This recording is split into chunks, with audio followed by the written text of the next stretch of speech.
Hey everyone, it's VM Campos Magic Fan. Welcome to another streaming Saturday. We are gonna play some Magic, and I put on a cool button, but it's gonna be covered by my cool microphone, so I'm gonna switch it over to the other side in a moment as more people come into the chat. But for the moment, I'll put that down. I've got a cool pin right here that I will show in a bit. But before that, we'll take a moment to check out the various cameras. We'll take a moment to see if all my cameras are running pretty well. The amazing cam looks pretty amazing.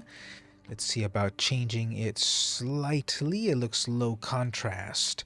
So gain, brightness, contrast. It's actually a little nicer there, so we'll save it like that. And then the full screen. Full screen cam looks pretty good. Colors look good. Field of view is good and everything. So we'll keep that.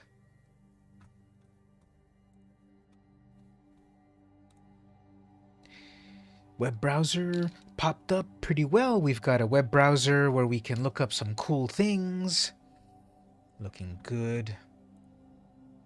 Card cam, we've got a pack to crack later on, so that's looking well. And of course, the most important one is the game. The game cam seems to be set up just right. So, all right, we've got some gold digging to do. Oh, and actually, we've got a brand new cam. Once we get to that, what am I calling that? My right screen. There we go, the right screen cam. We will look at that stuff a little bit later. We'll get back to that later. So we got a brand new cam to enjoy content on. In the meantime, we're going to do some ladder, or not the ladder, but we're going to get the gold digging. It's gold digging time, then a break and such. But actually, there's some notifications up there on mail. What's good old Wizards telling us now? New announcements, patch notes. I thought I read these. Yeah, I'm pretty sure I read these. 216. Did I read those? Maybe. I thought I read those. 16. What day was the 16th? That was Thursday. Maybe I did, maybe I didn't read those. New announcements. Okay, let's take a quick look at that. Will be deleted automatically on 219. What's the point of that? So let's just look at their announcements quickly as people come in. It's a good idea to check them out to be up to date. Announcements. Best of one plays this weekend. Alright, command to complete. Don't say the word command on Arena if there's no commander running. Premier play begins this month. Best of one. Win iChore card sleeves. Sure. Autonomous Furnace happening this week. It's a singleton event. We've already passed it. 60 to the 19th Hunter Maze. 60 card singleton event. Brings us to the Hunter Maze, the green dominant sphere of new. Oh, I see they're putting in all of the... You can check out all of the various colors of the realms, I suppose. And then you get the Ecor horror, Phyrexian horror character, whatever. Event schedule, midweek magic stuff's going on. Innistrad is back. Sure. Premier play schedule does this. Play-ins, Arena Open, Championships, ranked seasons. Don't really see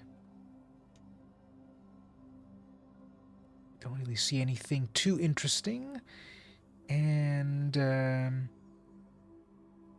yep, okay, well, those were the updates. Cool, thank you for that.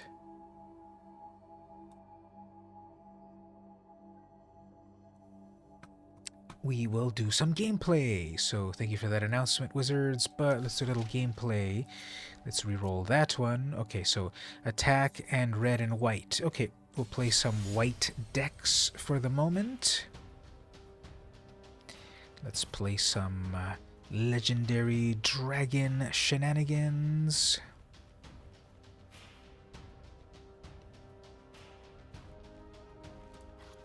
from Kamigawa Neon Dynasty. Now, Kamigawa Neon Dynasty, that was a year ago that came out. I am shocked. So, time flies and we've got yet another new set. We've got another new set to enjoy.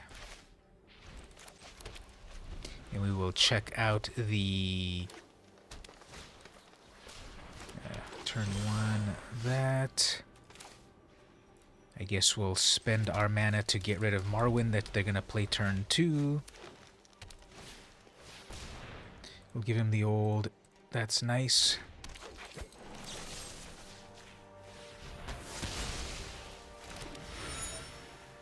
You get a clue, so that's not so bad, right? I would like to destroy that clue, but I would rather play my cards. Missing a land drop? Yep, missing a land drop. Okay.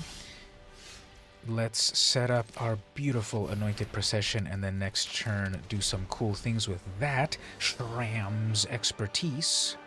Missing another land drop. Yep. So crack your clue, opponent. Draw your... Oh, you're getting a Freyalise. So what does that do? Untap up to 1 elf and a random elf card and blah blah blah. Okay, it's an alchemy junk. You underestimate our strength. Passing, sure. Crack the clue. Did you get a land? No land. Whoops. Anyways.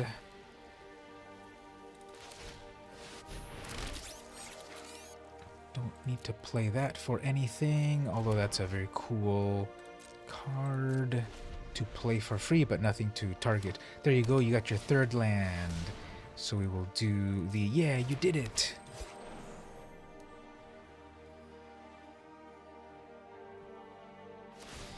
So untapping a 3/3, sure. Our magic bears fruit. I think my headphones are damaged. The cat dropped them the other day, and I think I can only hear from the left side of this thing, so that's annoying.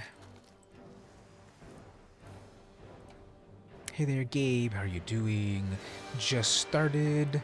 I was just remarking that I think my headphones are broken because I think I can only hear it very well from the left side. Now, these are some nice headphones, but I think they're slightly damaged now because the cat knocked them down. The cat was running around, and then his little tail got wrapped up in the cable, and then he pulled it off my table, so that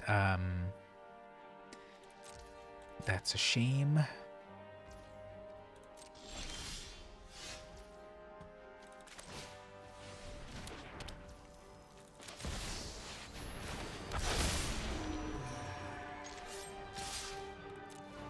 How about a hyper attack? 5 damage to Freyalise, or let Freyalise get killed. Your cat threw a pillow at you. It knocked over one. Well, cats can be tricky. How many do you have at the moment? Didn't you and Karen get like some new ones recently? Don't tempt me, mortal. Alright, so the opponent has 1,000,000 mana right here. And this will be probably a little bit annoying to see what they do.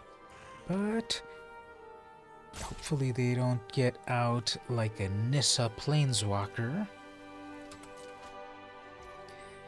And they've been missing land drops, but they're playing an elf deck, so they're not really missing mana. And they have one of these stupid alchemy planeswalkers, so that's overpowered. And they have all of the creatures that they need. Extremely slow player.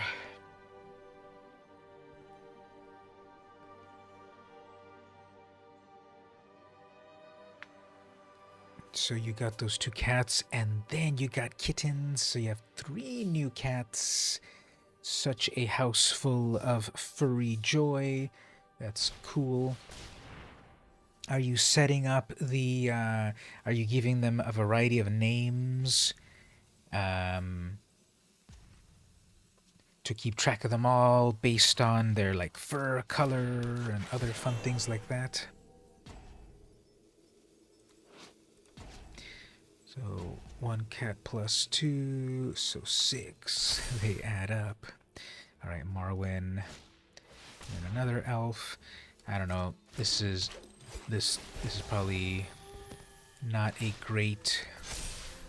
Yeah, I don't want to play against this. Basic elf deck that just works on its own, so there's no strategy or importance there. Let's move on to a real opponent. So my cat was running around crazily earlier today, or just a little while ago, and then he got tired and now is finally resting.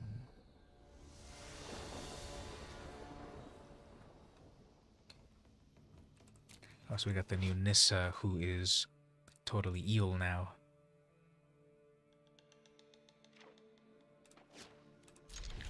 But I have removal.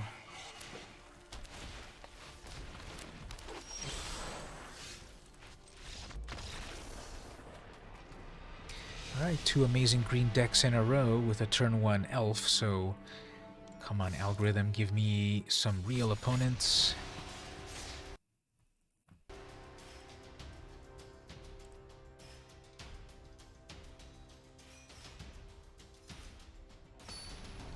I'm looking at my stream. Let me refresh that over on my editor, because that editor over there is showing that it's like 15 minutes delayed. That's weird. I guess now it's okay. Yeah, that was so weird. It was so delayed. Uh-oh, Dark Ritual turn 1. But they're gonna go with a black market.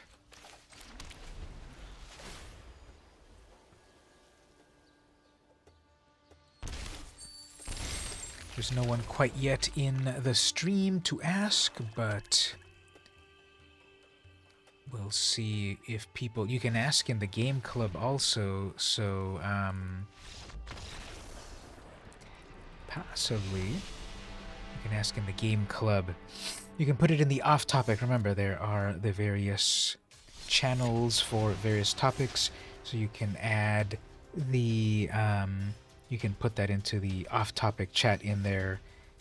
Better do it on the card club, not on my one, because on there I've got people all over the US, actually all over the world, that are hanging out there, so that wouldn't be too useful.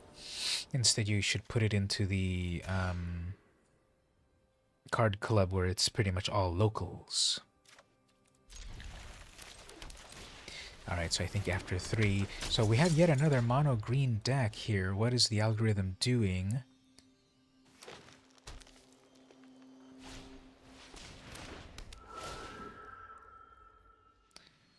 And then alchemy...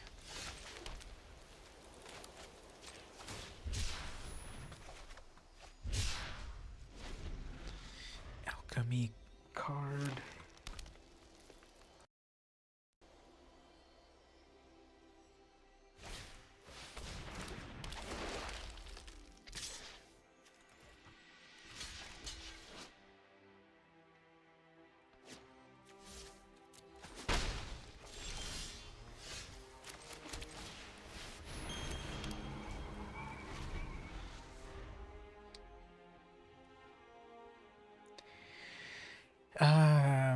Catherine was saying last week, trying to get something together, but I wasn't available.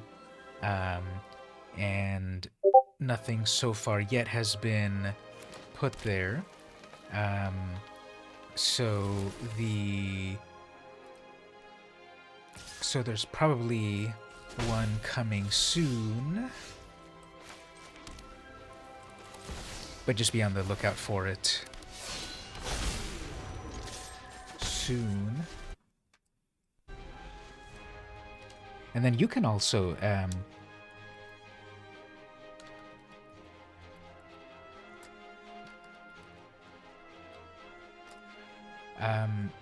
you can also suggest in the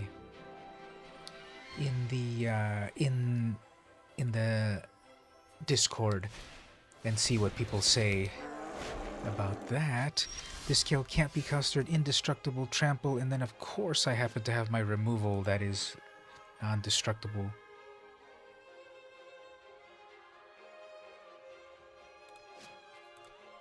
Yeah, I swear the algorithm is so weird, giving me all of these weird opponents.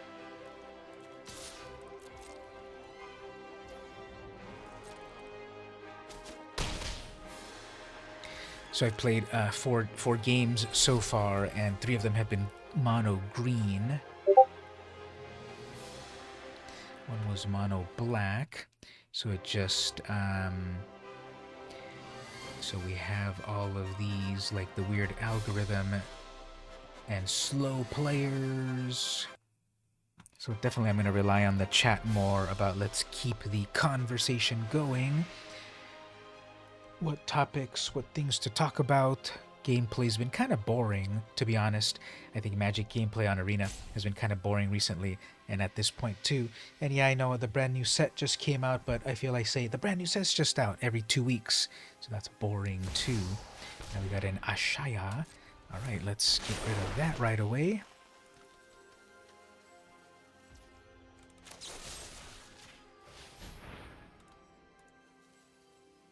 Nope, they're gonna have the Tamio's Rescuation. So who cares about that? Slow player anyway.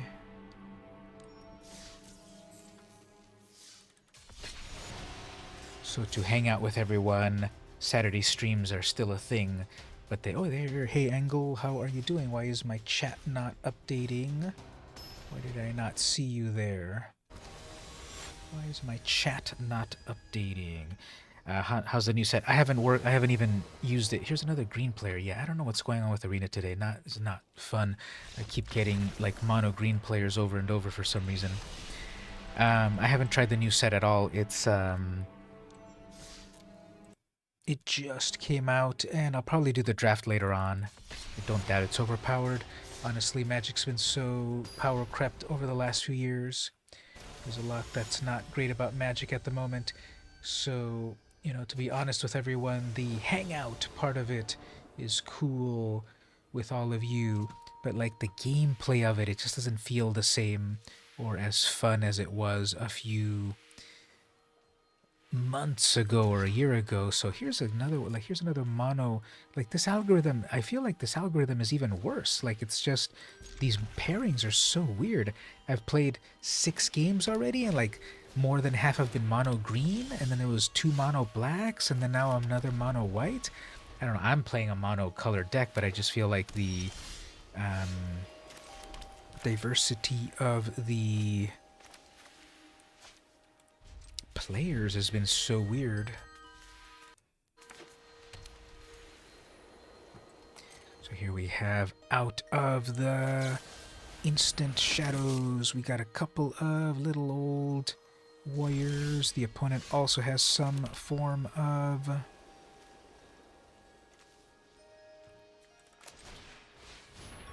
instant.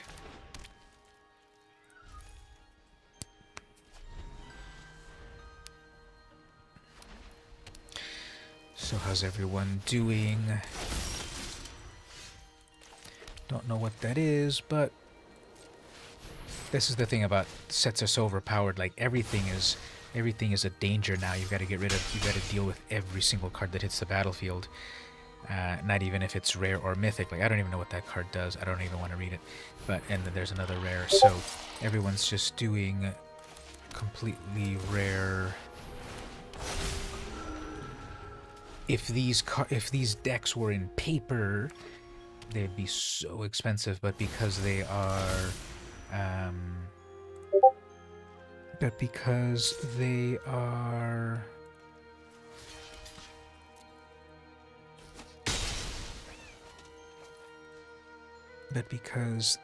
are digital. Now, how did that creature become go from a 1/1 to a 5/3?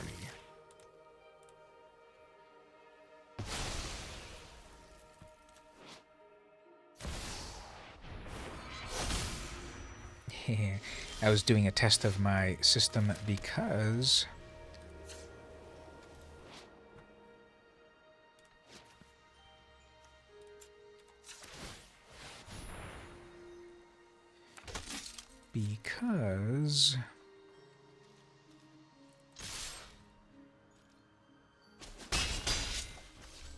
the chats weren't quite showing up, so that's why there was a test. You passed the test.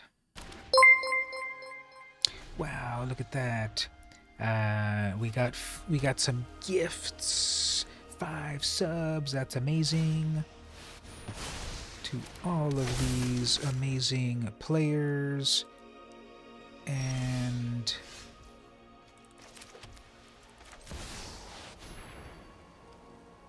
to these amazing viewers of the channel. That is so amazing. How do people even do that? I don't even know how that all works. So that's so cool of you. Thank you very much.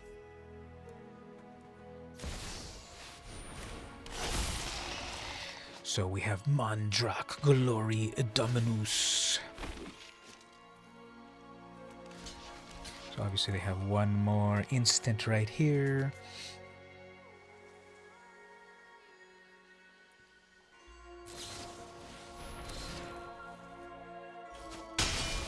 So that's an indestructible, sure, but I get a free cast off the top.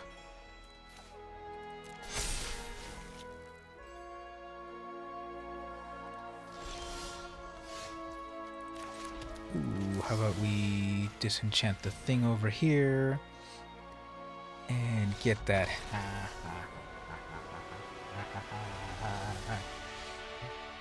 You can tell your grandchildren about this. You saw a gameplay where a disenchant won the match. So yeah, I was just talking to another friend also that's super into comics. We're talking about comics, right? Or being hooked in many other ways, but we'll say it's comics. So I was talking with another buddy. He's older than all of us, but he's into comics too. I was just chatting with him. He was on his daily walk. And he's like, let me call you and talk about comics. So he's also my tax preparer, so I can't really say no. And we talked about comics, but now he's into old comics. He's into the comics of, Golden Age comics, the ones from the 50s and such, and not the big money Marvel and DC books, but the smaller publishers of the time. And yeah, I remember you've got your tax. You help people on their taxes. So California taxes, they're something else.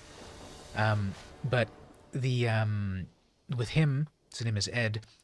He was texting me all of these pictures of his recent pickups, and they were some Barbie comics, because he is like, everyone's going this way, but I'm going this way. So he was picking up some Barbie comics. Oh, we got one of those amazing players. So good job, opponent. Well, that's a good plan there, exactly, because the old books can definitely be expensive. What with them being more older and rarer and scarcey. There's a Barbie movie coming out. Oh, interesting. That feels like it's a little too late. Yeah, Barbie's been around 50 years or whatever, 60 years, but never too late, I guess. Is it going to be live action or CGI? Or are we talking about the 90s song, I'm a Barbie Girl? Live action Barbie. Ooh, okay. Yeah, now I remember. I saw an on-set photo of her and the male lead, and it was like the first look at Barbie. So that's gonna be really fun. A movie based on the character, who obviously the character through all of these years has had all of these adventures. So it'll be interesting to see how they do a full live action. Oh yeah, how do we do this one again? If you decline, blah blah blah. Nope. Go ahead and zap me. I don't care. You don't need any more cards. I will get damaged a little bit, no problem. So is every person playing with Are there any free cards in this format? Because why is it pausing for priority for nothing? There aren't any free cards, right? Maybe a couple. Storm, Kiln, Guy. There's probably Phyrexian mana, that's why it's pausing.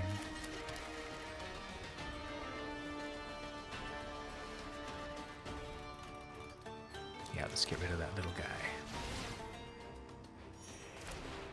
Ryan Gosling.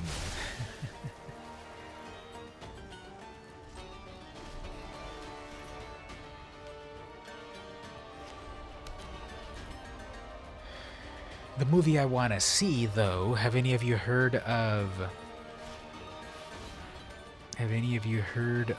the,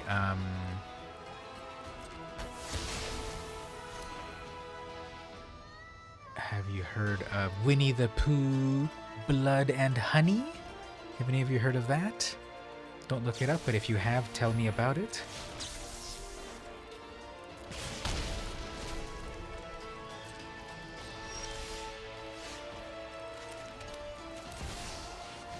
Looks awful. I think it looks amazing. So the whole story behind that is, in the US, we have copyright laws, and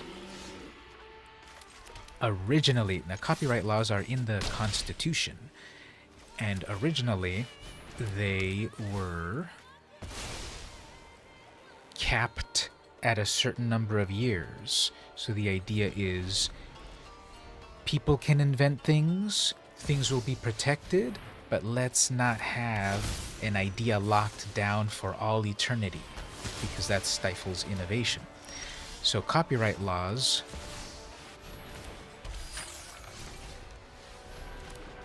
originally were something like within a 60-year period, things would be protected, and then they'd lapse into the public domain. Everyone would own them. Everyone could benefit from them. But in the 80s, maybe the 90s, Disney then fought to extend copyrights, and they were successful. So they got extended to be 90 years. So because of the deep pockets of Disney, copyrights throughout the whole US were extended an extra X number of years. So those 90 years are coming up for several things. Winnie the Pooh. The copyright of Winnie the Pooh has fallen into public domain, so that means everyone can make movies and stories and video games and everything on that character, because it's fallen into public domain. Now, it's a tricky thing because it's the first version of the character that has fallen into public domain, not the newer versions. So the same thing with Superman, the same thing with Mickey Mouse. It's exactly. So the thing is that the original Superman could not fly. The original Superman could only leap tall buildings in a single bound. So that version of Superman, 1938, that's the one that's going to go into public domain in 2028. And so a non-flying Superman is going to be public domain soon. Not soon, but soon. Mickey Mouse. That version of Mickey Mouse. Steamboat Willie Mickey Mouse. Wearing a little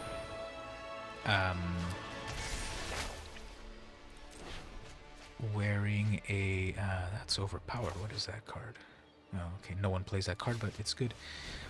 So the whistling version of Mickey Mouse that didn't speak, I think, and has cute little overalls and stuff, that one is the one that's going into public domain.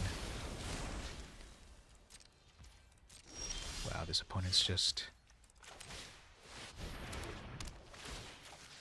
Getting OP over here.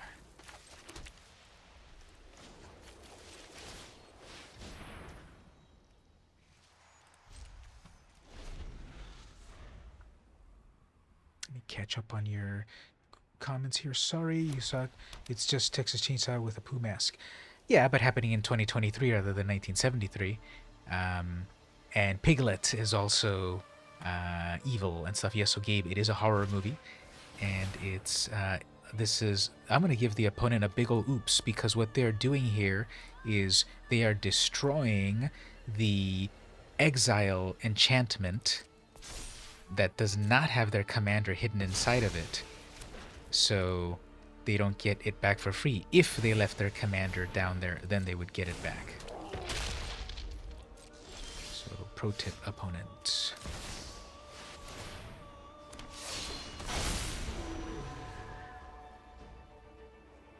So did you actually watch it, or are you saying that you know of it and that is?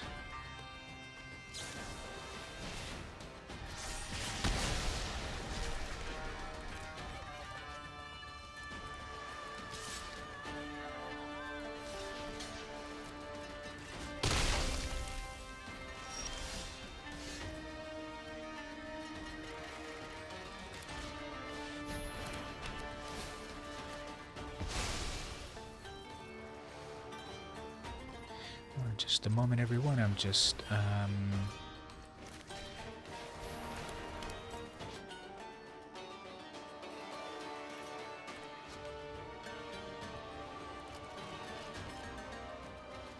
trying to play my plots.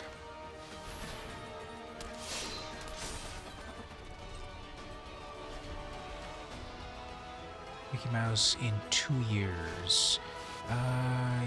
Yes, exactly. Very soon. And obviously Disney is quaking in their boots that there will be a Mickey Mouse slasher from beyond type of movie.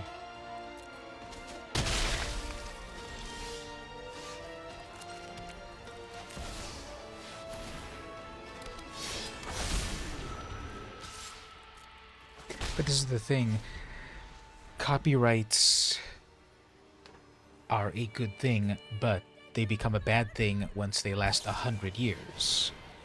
They,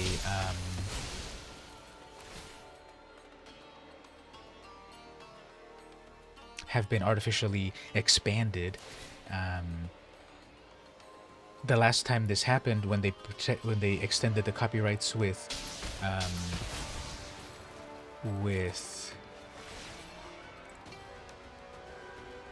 Mickey Mouse in the 90s, they called that the Sonny Bono law, because it was Sonny Bono who, you know, was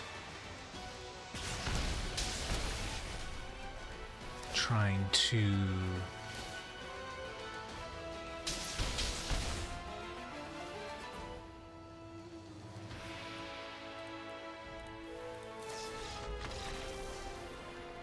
Of course, an alchemy card comes in at the very end. Wow. Good thing this is a G-rated stream, because every time I come across an alchemy card, it would become triple R-rated. Those were completely a mistake. You watched the trailer? Oh, I haven't seen the trailer yet. I've just seen the commentary on it and the Pearl clutching all about it. That it's like, they can't do that with Winnie the Pooh in my childhood and all of that. So,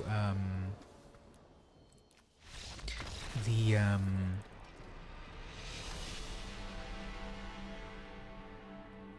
pictures that I've seen make me think that the movie looks cool. And I even looked up the showtimes for it. Well, there's already been, your message came in late, but there's already been those genres of all of these characters. But a version where they are like on the big screen and all of that, that's hentai and such, I don't think that's going to happen. But there's been those versions of those characters for a long time. Back in the 90s, I used to hang out in some interesting places when I first got to college, and I saw a variety of copyrighted characters doing uncouth things. What am I playing at? Phyrexia, that's a good one, right? Sure, it's got a novel on it, so it must be.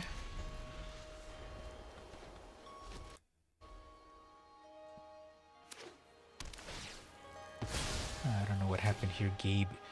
I gotta check my settings. I'm not sure why you were timed out.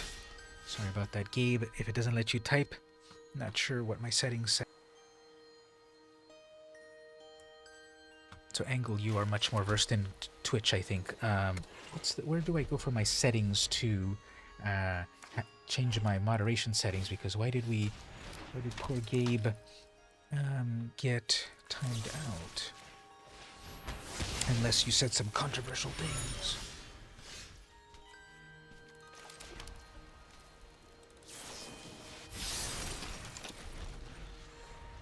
Winnie the Pooh is a children's book. Blood and Honey will just be like a really bad child's dream. That, I believe it.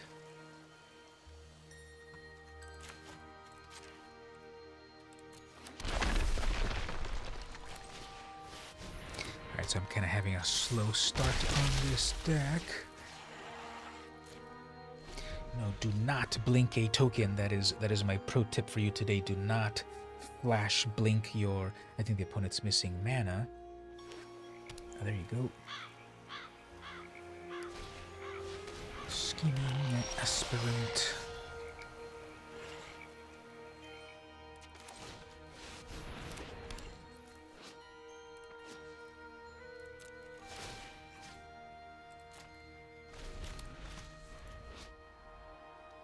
Some pretty cool art.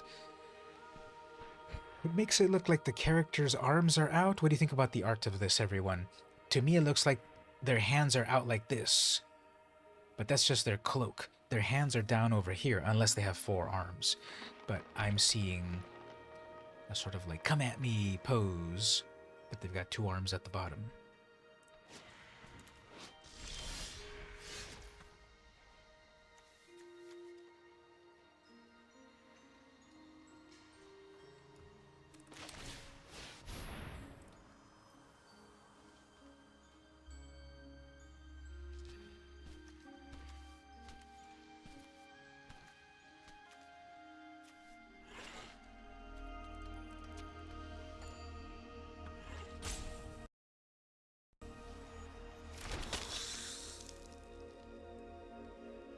Blood and honey.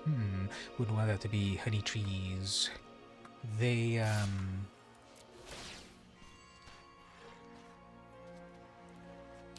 I think the name is very evocative. I really like the name of the movie, Blood and Honey. Obviously, it's very close to Thor, Love and Thunder, simply because of the "and" word. Love and Thunder, Blood and Honey. It just makes me think that it's so similar.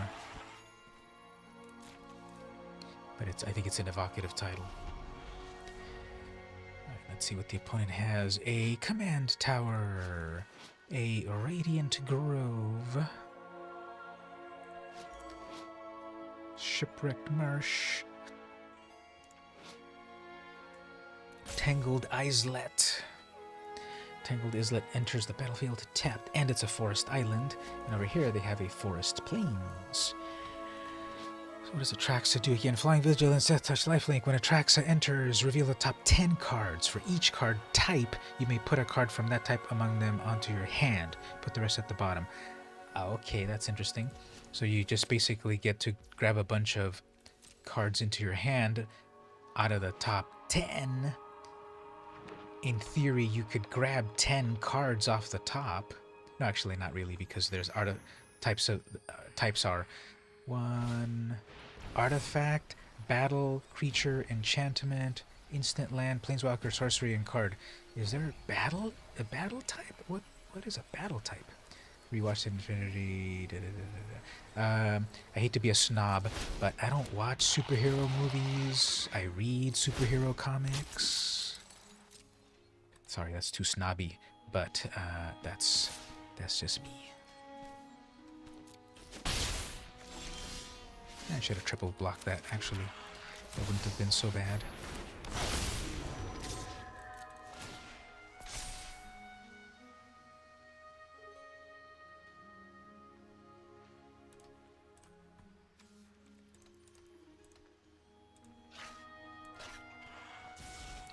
I would extend that to just about any novel versus movie. Yes, it's amazing to see the movies and the special effects and the actors are amazing and they touch our soul. But I swear the book is always better. You're a part of it. You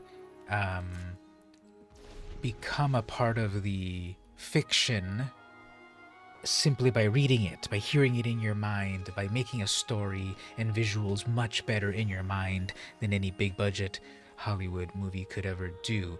And yes, it's amazing to go to the movie theater and be with everyone and enjoy popcorn and soda, or from the comfort of your own home. But I'm always more of a proponent of the people, of the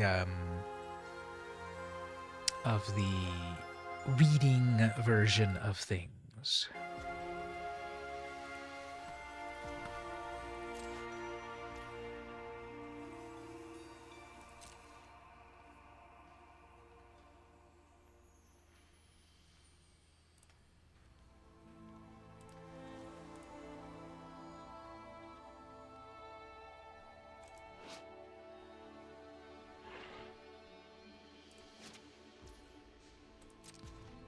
Alright, so here's the big brain trick they're going to do. They're going to attack with that 3-3, and they're going to eat that. Oh, I guess not. Okay.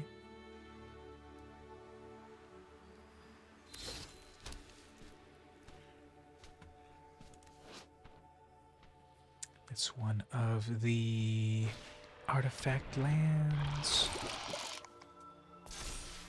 Oh, wow. You made a living artifact. Amazing. Unctus's Retrofitter, 3 mana, Phyrexian Artificer, 2-3, it's toxic, it enters, blah blah blah, sure. So, let's...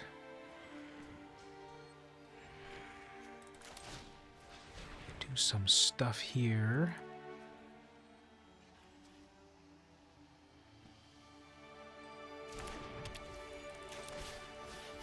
Let's see if we get all the modes.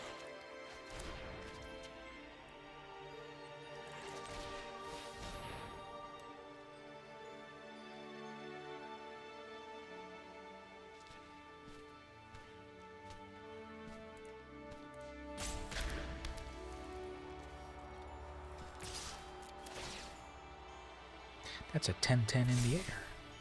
Oh, 10-9. With vigilance.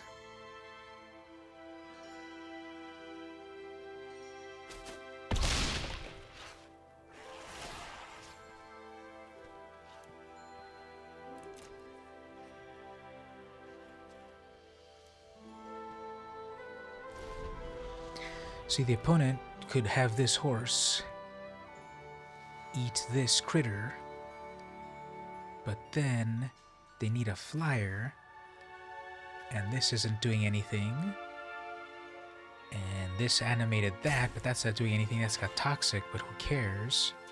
I have blockers and a flyer, and I might actually win one. I think I've been playing for a little while. I haven't really won anything. I feel the algorithm's very weird at the moment. It's probably the deck. Now I'm going to have to wait for them to crack the freaking Evolving Wilds. If you don't have a reach creature, if you don't have removal in the air, why are you wasting my time? Am I right, chat? Right? Back me up. The only way to get out of this is if they destroy my flying creature or they have a reef creature. When this enters the battlefield, dies or proliferate. Yeah, they're just wasting my time. They know that they are dead, so there's nothing to proliferate here. They have 5 whole life in the air. I'm about to hit them for 10 damage.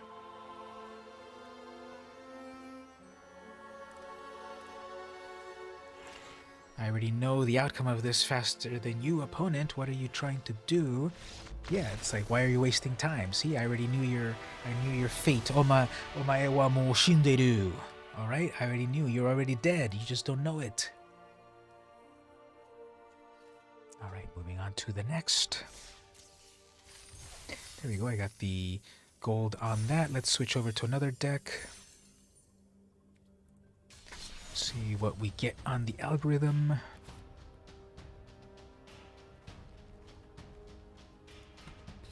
Let's play with some artifacts from that old vintage set, The Brothers' War. Remember a long time ago when that set came out? 6 weeks ago? Thank you. Been streaming for 48 minutes, and I think that's the first victory I've had so far. Trying not to count, but it's kind of obvious when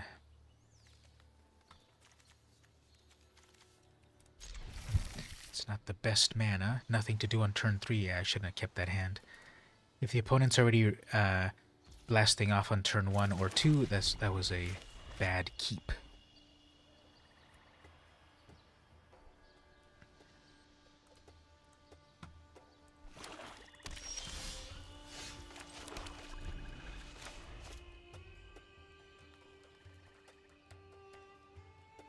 If I don't get my 3rd mana, then it's game over.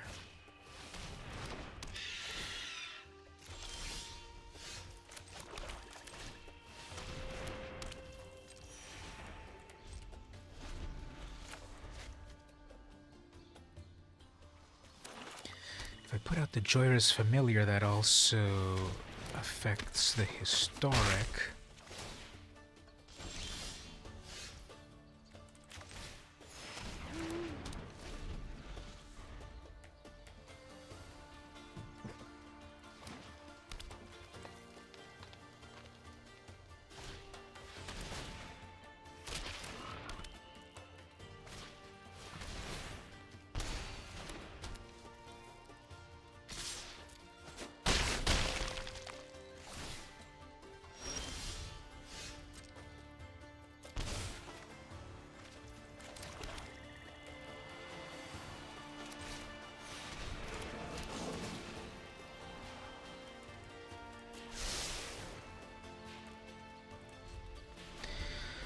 Alright, hopefully we can survive a little bit here.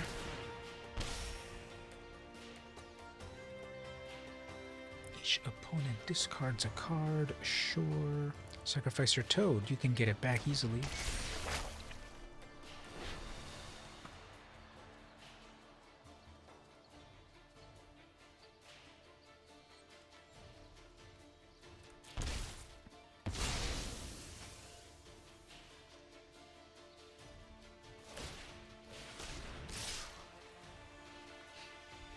So I can't block anything. Okay.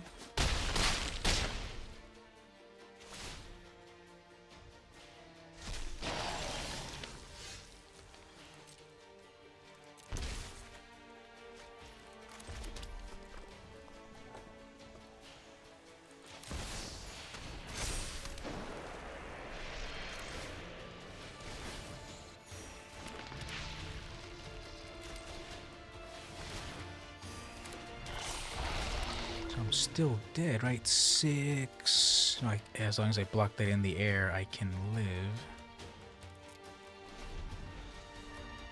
Doubt it.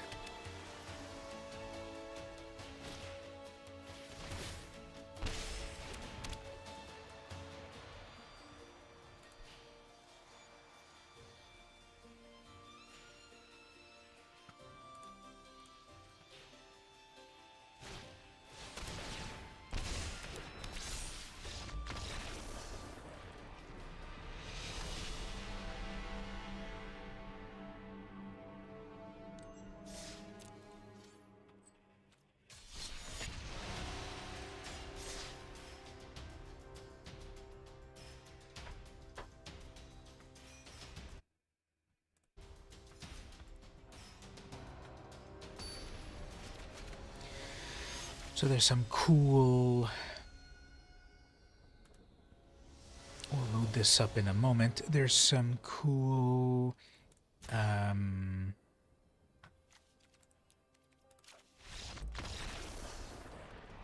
some cool comic art in the Discord.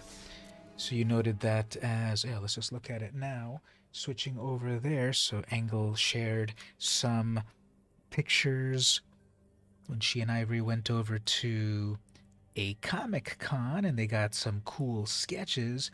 Now, you noted that this was Leonardi, right? Would that be art? Yeah, I was going to say Art Leonardi, the co-creator, I believe, of Spider-Man 2099. And there he is. He's got a sketch right there of him working on Spider-Man 2099.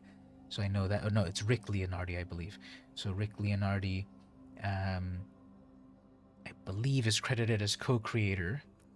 He drew the first Spider-Man 2099s in 1993, 30 years ago. Where does the time go? Um, Rick Leonardi, yep. So you revealed some Supermans.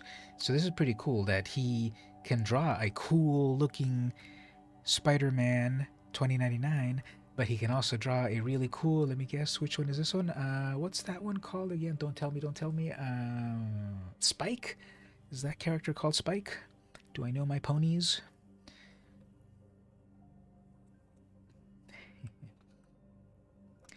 So then another one we had Arthur.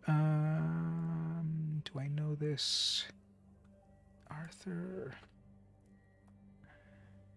Now, one thing, Angle, that you must know that whenever I show people's photos on stream, I just love to also look at the parts of the photo that no one else looks at. So look at someone's cool lamps over there. And then someone's got some cool umbrellas over there. And someone's dressed up as a cool anime character. And look, we got 3 tribbles in a row coming to hang out. Oh no, those are just other artists. So let's look at the art over here. So we got a zombified, I can't tell by the colors here because it's black and white, but I guess if it's this yellow pony, I guess it is that yellow pony, which is Applejack. No, Applejack has the little hat, right? Which is the yellow pony? Is, don't tell me. It's obviously not Rainbow Dash.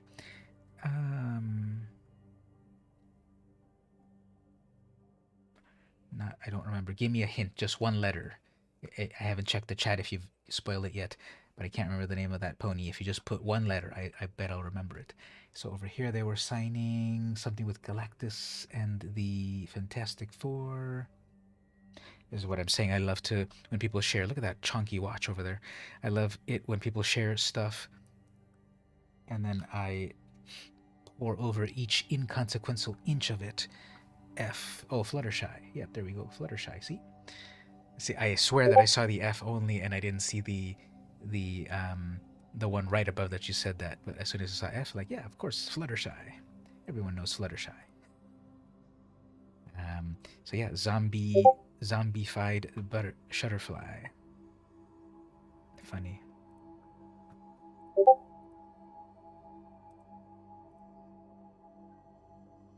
Oh, okay. Arthur Soydom. Oh, okay. Now it makes sense. Now it makes sense. But isn't it Arthur? That's why I was a little thrown off. You know, autocorrect. Yeah. If I would have remembered, you said if I had remembered Arthur, then like, oh yeah, Soydom. He's into the zombies. So he was the Marvel Zombies. The one that worked on Marvel Zombies. That was 20 years ago.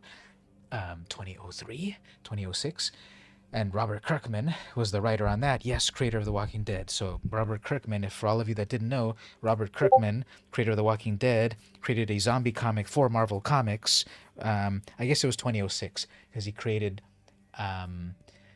Walking Dead in 2003. So from that hot zombie comic, Marvel then said, hey, make our characters zombies. And then he did the Marvel Zombies series. Just the first one, I think. And I think there's been 3 or 4. So that's funny. And Arthur was the one doing the covers. Some very iconic zombie covers. And Nocenti. Okay, we'll check her out one moment. This is Timothy Zahn. Ooh, that's a big name, right? Splinter of the Mind's Eye? He was one of the first writers to create Star Wars. Yep, he's got the classic novels there. The Thrawn trilogy, or the Thrawn series. Yeah, there's Thrawn right there. So Timothy Zahn, that's a big name in the world of Star Wars. Slightly blurry, but that's okay. We can see what's still going on. And then all of these amazing novels at the moment. Signing the original paperbacks. Lots of cash going on right there, it seems. Doing people's taxes pays off. And if you would like to share, what does Ivory do? But it seems like being able to then meet up with the big names in the industry is amazing. Little dino over there. And then Anna Senti. She was... Did I show it anywhere? Let me pull it up here. One moment. I posted this recently on Reddit. One of the first comics that I read was back in 1987. Peter Parker accidentally, he's trying to fight some villains, and he accidentally gets hit with a bullet. You know, spider sense couldn't avoid it, and he gets shot with a bullet and goes unconscious. And it happened near, you know, Manhattan Insane Asylum. So the orderlies are out there and they're like, "Oh, one of the crazies got out. Let's get him back in here." So they brought Peter back into the insane asylum in his Spider-Man outfit, and they're like, "No, he's just one of the inmates. He's just wearing that thing again. Yeah. Anyway, shoot him up with Thorazine or whatever." So this, What's the Matter with Mommy storyline, written by Ann Nocenti. When I first started reading comics, 1987, I was 9 years old. This comic destroyed me. This comic tripped me out, scared me. Just look at this cover. This is Bill Sienkiewicz. This weird black and white screaming Spider-Man with these insane Victorian era daguerreotype images, and the story itself is Peter Parker in an insane asylum. No one believes he's Spider-Man. Even himself doesn't quite believe he's Spider-Man because he's all drugged up and abused in the insane asylum. And that's when I got into comics, beginning this issue, a special three-part adventure that will traumatize you if you're 9 years old. And Ann Nocenti wrote it. And here we get to see Ann Nocenti. Where am I going? Ann Nocenti.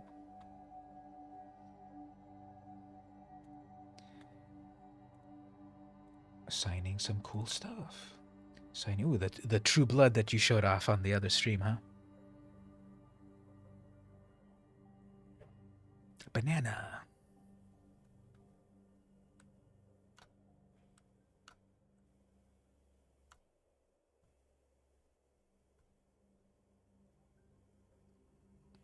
Let's scan that QR code.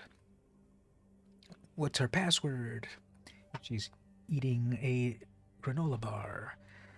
So, this is what I'm saying. I love looking at people's photos in the parts that no one's paying attention to.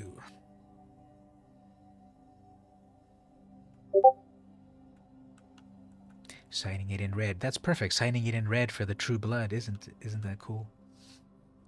And yeah, Ann Nocenti, she worked at Marvel since the 70s. Rose up on the ranks and such. Not sure when she retired. If she retired, because I guess she also worked on the Storm series. One of the recent ones.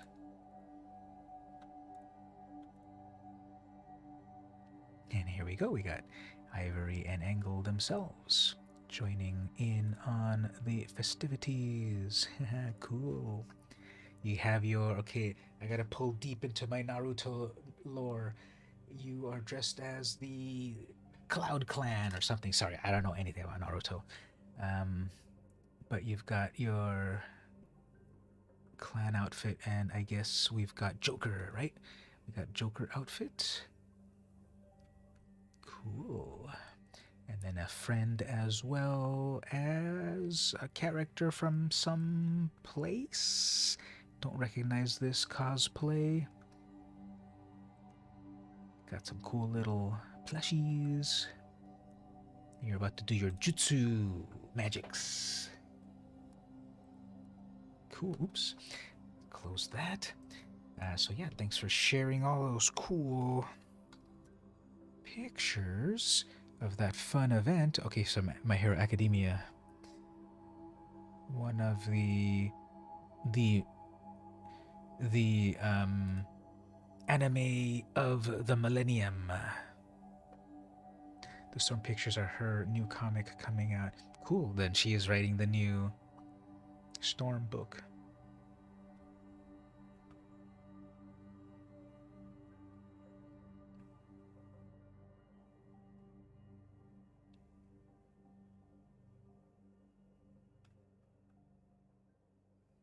Oh, I see. Yeah, I remember now. Then, yeah, you said you had that conversation about Stellan Skarsgård. That's why she signed it.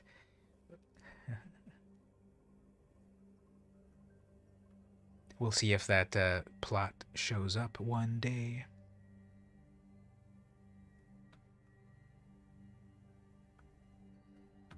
Okay, let's look at Anne. We'll give her the idea of. We'll see what the idea was that you gave her regarding the hair, like doing a brand new variation on Storm's hair color, perhaps. Was that the idea? Like a little bit of the streak of gray in a different way rather than the full gray at once.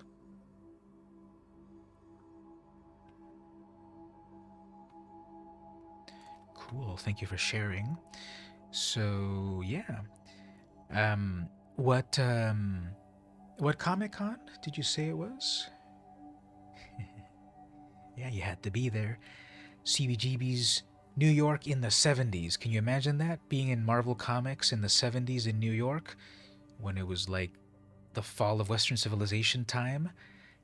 Punk rock in those days, the Ramones, Blondie, Buzzcocks, Sex Pistols, CBGBs, the Vibrators, all of those punk bands of the New York 70s, all the ones that didn't make it because they died at the needle, at the tip of the needle of heroin.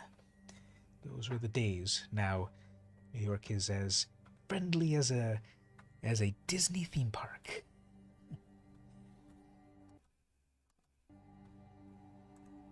All right, we'll play a little bit more. Then I'm going to take a little break. And I need to fix up a little drink. Then we'll play a little bit more. I got to actually after the drink, I'll do the cracker pack. If you want to stick around, everyone, a little bit more, we'll do one more little bit of gameplay. I just need the final gold. Then I'm going to take my break, and then I am going to fix my drink, and then I am going to crack a pack. And we'll do more gameplay. Wonder why Stevie and Mark haven't come by. Something must be holding them up. We'll play this cat deck.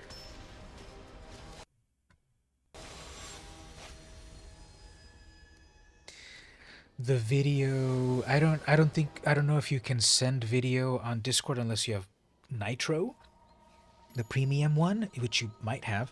But I don't know, maybe my own settings, I might need to have a Nitro server to accept video. Sorry about that. Cheaping out on all of that stuff. So if you want to upload it elsewhere, then I can check it out for sure. Alright, what do we want to do here? Play the rare card? Yeah, let's play the rare card. Although they're playing Joda. Oops. But I have removal, so we'll probably be okay. Next turn, I suppose we can double play. We'll play a Johnny's Pride Mate as well as a Cold Steel. What am I thinking? I'm only on turn 2 or 3 or whatever. Okay, fine. We'll do that. So we have all the colors for Joda now, and if they play Joda right away, that'll be good for me, but not for them.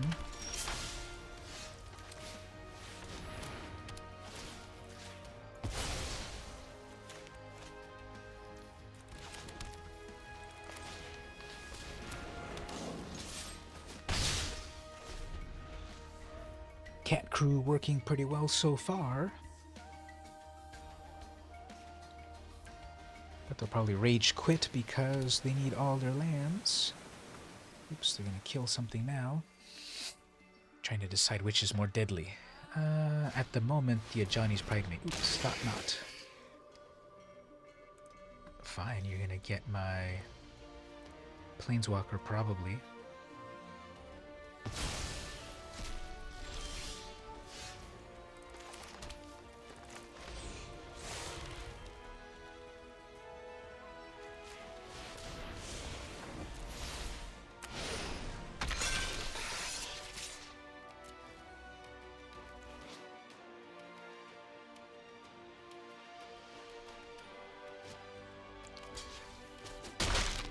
What is creating that colorless mana? Because... Yeah, oh, there it is. I was gonna say, is that a bug? Because the...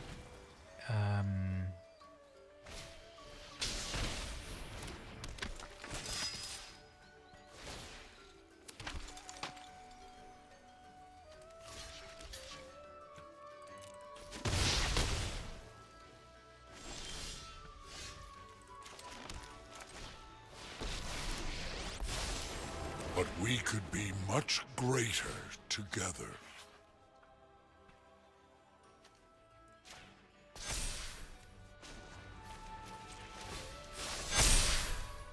Turn back while you still can. So Brushland does create the colorless mana, which is what they needed for the Thought-Knot Seer. And I was going to say, is there a bug in here? Because which land creates colorless mana? Not generic, but colorless mana. You can't cast that unless you have the very special colorless mana.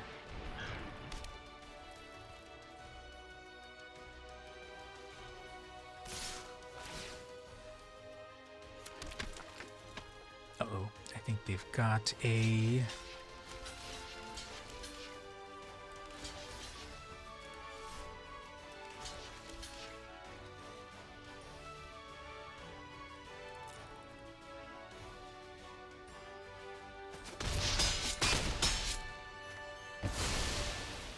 Got a nothing, okay. Cat Crew, rise up. Actually, I should destroy that. That's way too annoying.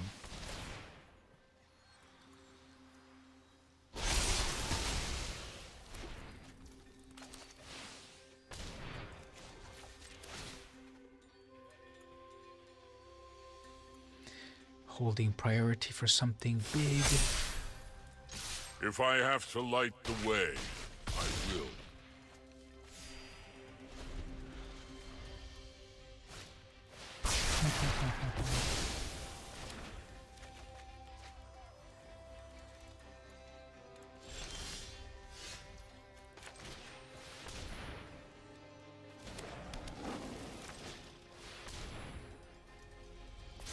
Okay, now if they wipe the board, that's not great. Now do you see the benefits of peace? Truxel, it's not so bad.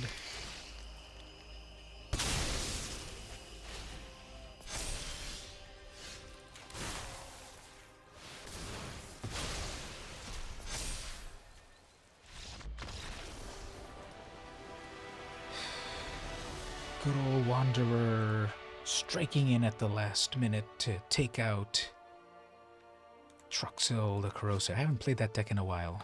I should do that at some point. Anyway, okay, we got the gold for the moment. And Cat Crew made it happen. So... And they got the gold, yep. All those little kitties brought me a bunch of gold. All right, everyone, so we're going to take a little break. After the break, I'm going to crack a pack of the latest set. Whoops, it's not the latest set anymore. What are we talking about? There's a brand new set of Magic every 2 weeks. So we're going to open this vintage set of Magic, Brothers War. Right after the break, I'm going to fix up a little drink. We'll be back, crack a pack, and do... I also want to show off, I got some cool photos to show off. I've been into photography recently, and I want to show off a few photos in addition to gameplay. So let's be back for the crack a pack.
Alright, everyone, we are back.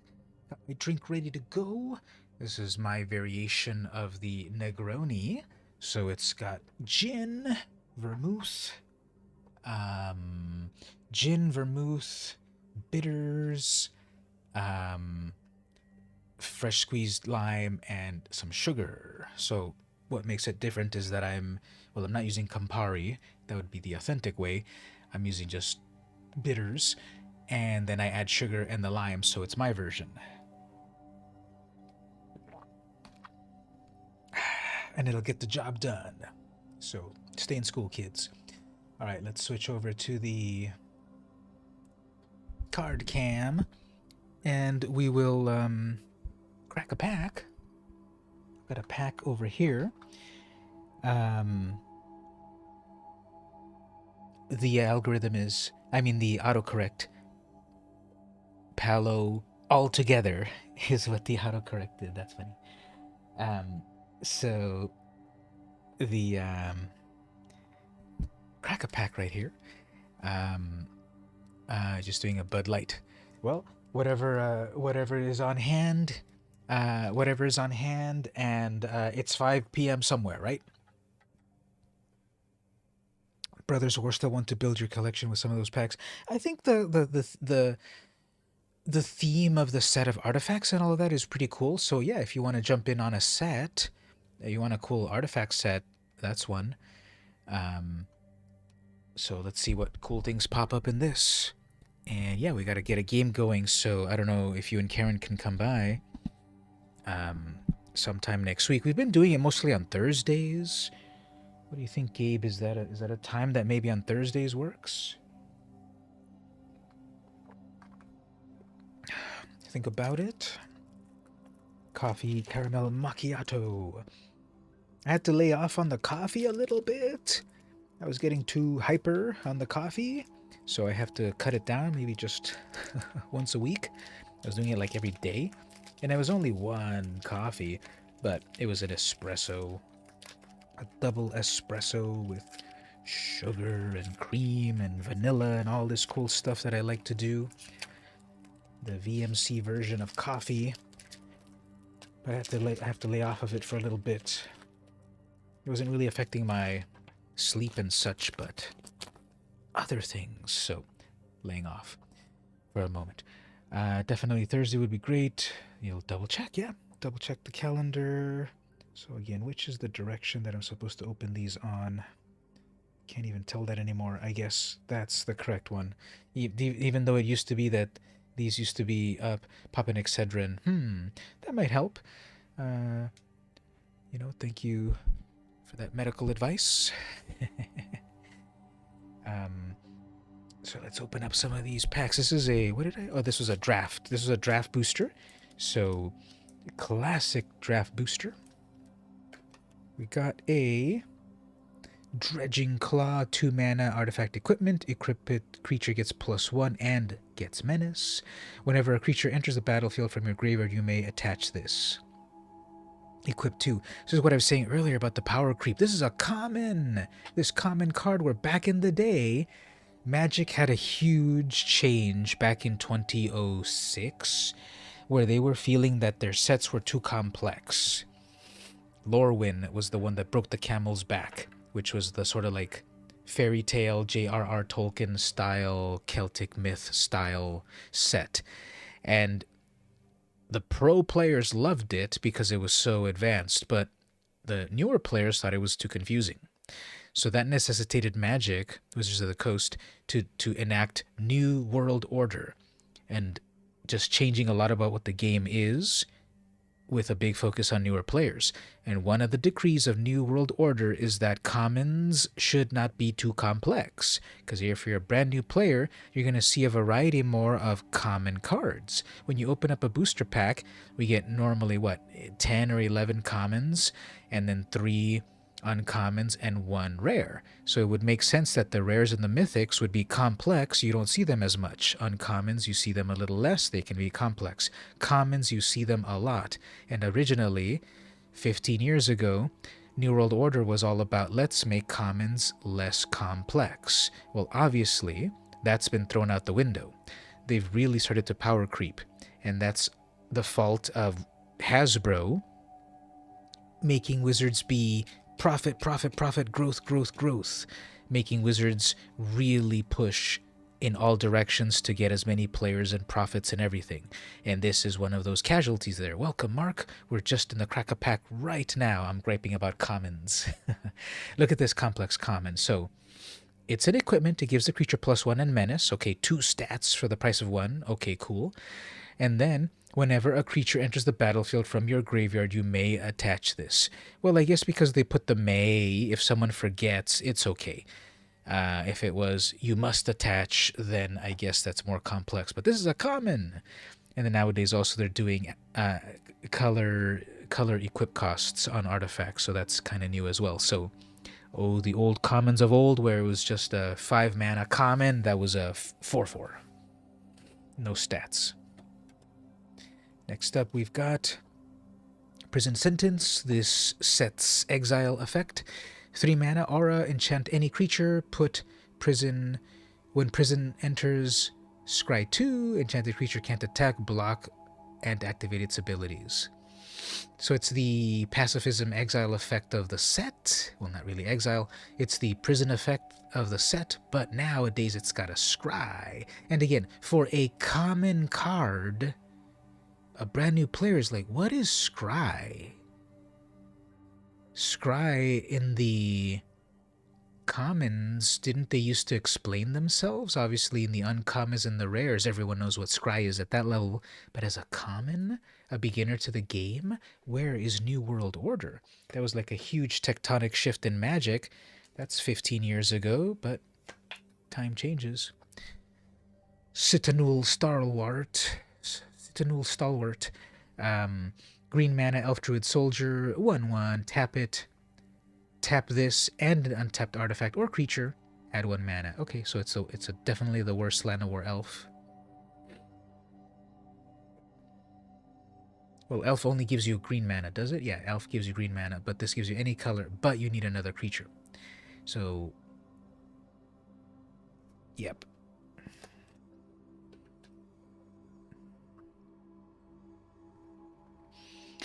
It's a hexproof, but a negative hexproof in that hexproof for you is good because your stuff can't be messed with, but that's like a negative hexproof in a way for the opponent.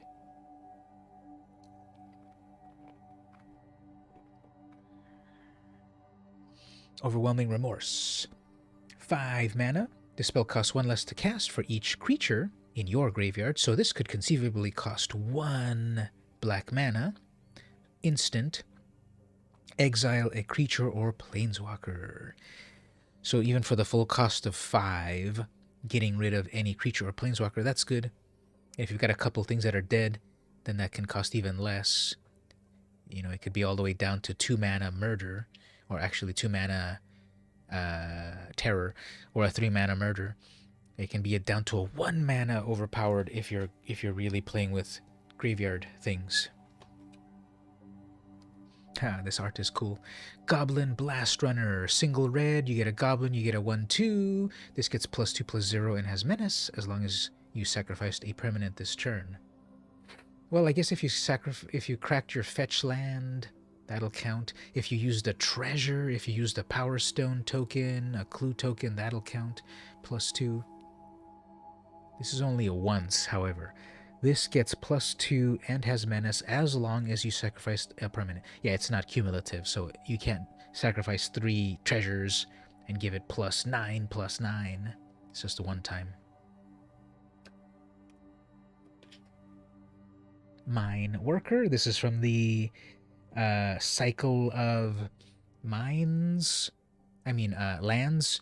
Mine Worker, Tower Worker, Power Plant Worker, just like the Urza's lands. 2 mana, Assembly Worker. Is this the only type of thing that has a dash in its name? How many things have a dash in the world of Magic? Very few, I think. Tap. You gain 1 life. If you control the others, you gain 3 life. So I think that's really cool flavor. Old school Magic players remember the Urza lands. Urza's Mine, Urza's Tower, Urza's Power Plant. And each one would give you 1 colorless mana. But if you had all 3 of them, one would give you 2 mana, one would give you 2 mana, one would give you 3 mana. So you can have 7 mana out of 3 lands. And they're kind of bringing back that concept with these little assembly workers. If you've got the whole set, they kind of give you more than the sum of their parts. So flavor-wise, I like that.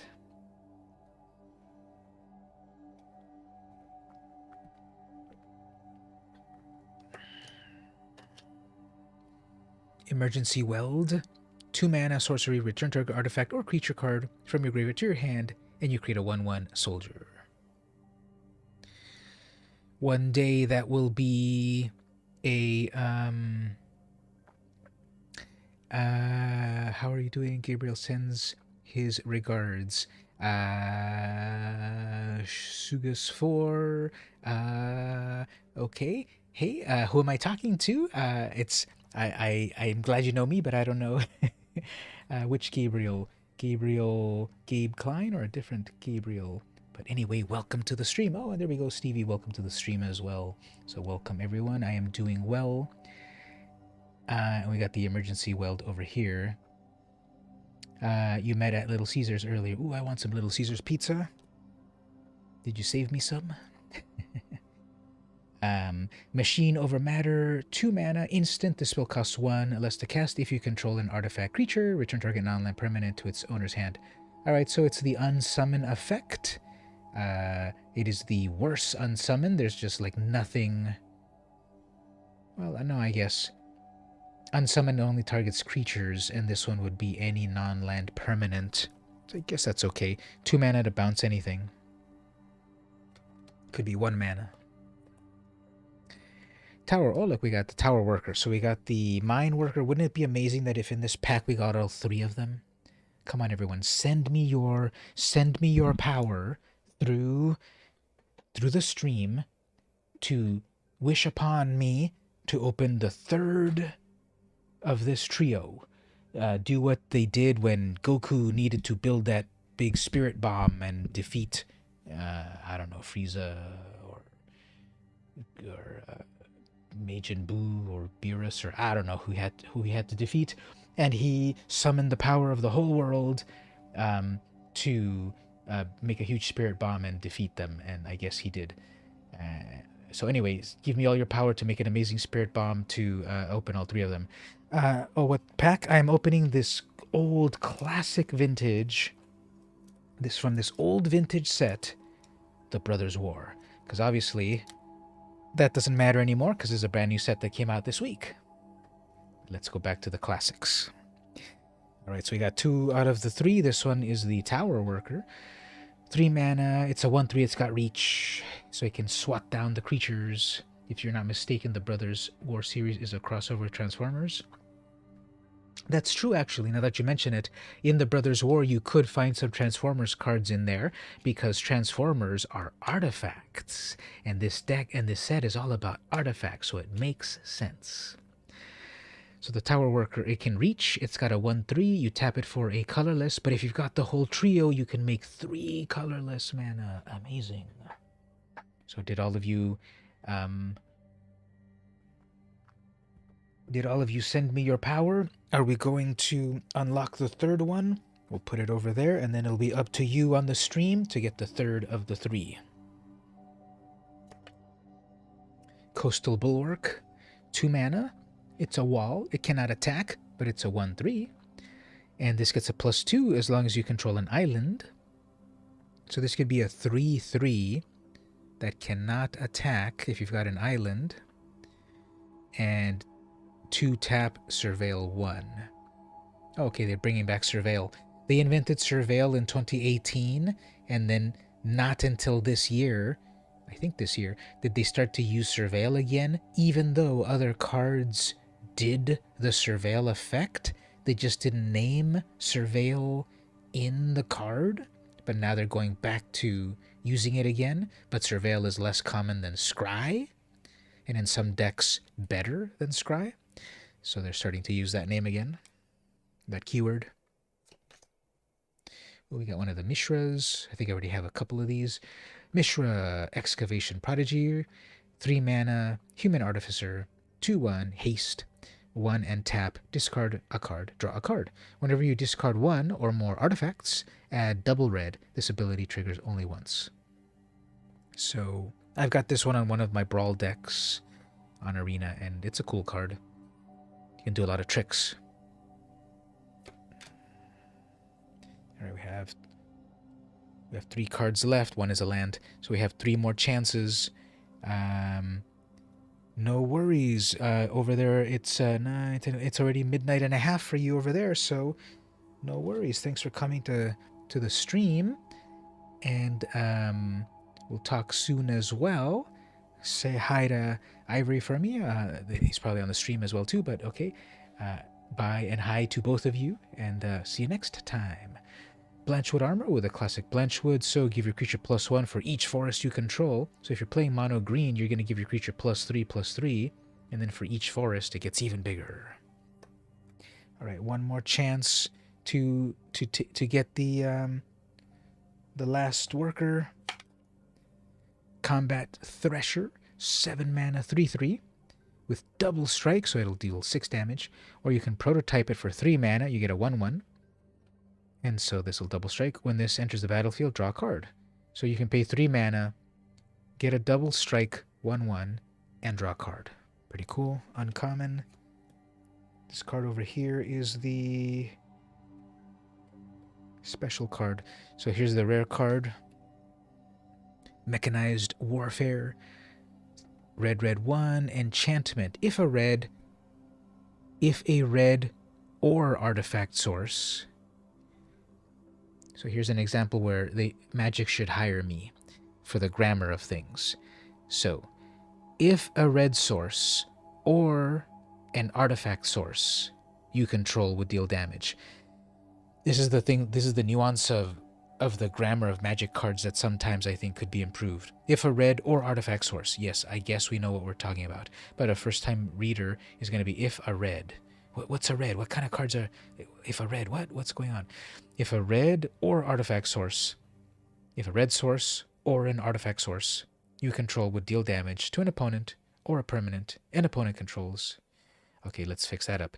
If a red source or an artifact source you control would deal damage to an opponent or their permanent... So instead of the phrase, or a permanent an opponent controls. But see, that's the thing also. Or a permanent an opponent controls. Or a permanent they control. There's such sticklers for grammar, but technically, grammatically, that's horrible. Because if I'm battling 4 opponents... If your source deals damage to their source is what they're trying to say, but by saying an opponent controls, I attack John, but I target Janet's thing because Janet is an opponent that I have, but the opponent that I've dealt damage to is John. See that? Am I thinking too hard? Is this grammar too hard? It deals that much damage +1 instead. So this is a replacement effect. Oh, Magic. This is a replacement effect. So instead of it dealing 3 damage, it deals 4 damage. Instead of some sort of language like, if your red or artifact, if, and then the whole if part of it, I guess, because that can be mitigated with damage prevention, I guess. When your, and even using the rather than your, when your red source or artifact source, see, then you wouldn't have to have the you control. I guess there's own and control. When your red source or artifact source deals damage, add 1. See that? I fixed it. Come on, Magic, hire me to fix your grammar. And lastly, we get one of the vintage frame, retro frame artifacts. What is that art on that? Journey's Kite. What am I even looking at? Who did this art? Hiro Izawa. This looks like this feels like a this feels like a vintage card. I'll pull up the art for which one that I think it looks like. Journey's Kite, 2 mana. Artifact, 3 tap, search your library for a basic land, reveal it, put it into your hand. Okay, you can over and over go get a basic land. That's kind of cool. Well, you have to pay, you pay 2 mana. This is pretty cool, actually. It's a rare. So you put it down on turn 2, then on turn 3 you can go get a land that you want. Pretty cool mana fixing. Your family's over the your family's fighting over the last slice of pizza. And then we get one of the Power Stone arts over here. So let me show you over here the card that this one reminds me of. This was back in Alliances. Let's go look at the web browser. That card that I just showed you. Journeyer's Kite. Actually, how many magic cards are there called Kite? A lot. Okay. So this is the one from the set Alliances. It's a artifact creature.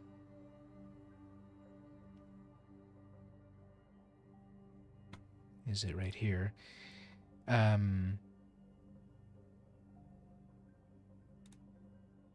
Now that I look at it again, it's not exactly what I thought in my mind. But this vintage card, Phyrexian Warbeast, back when they were printing multiple arts for one card, amazingly, this is the...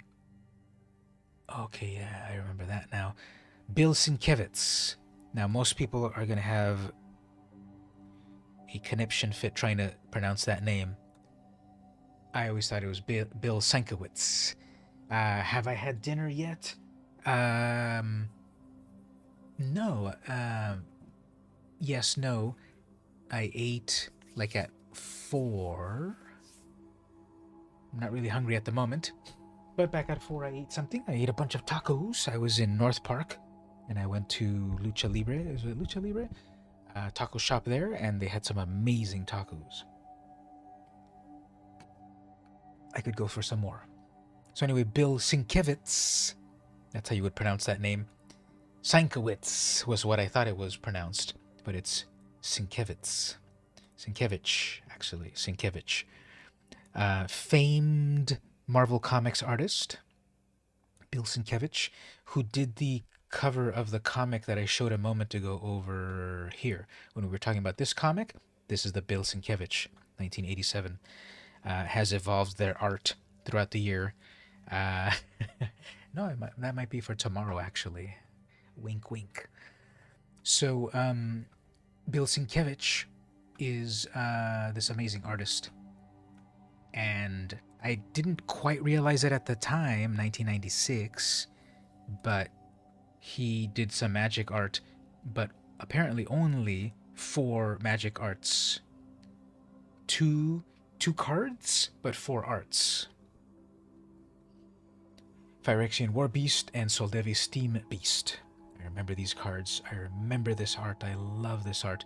Out of the 4 arts, let me ask all of you there. Out of all of these 4 arts, which of them do you like the most? I remember having both of the arts of Warbeast, and I remember having the art of Steam Beast, but I don't quite remember having Steam Beast version 1. I had version 2. I had that one definitely. I had both of those arts, but I don't remember very much of that version. What do you all like out of those 4?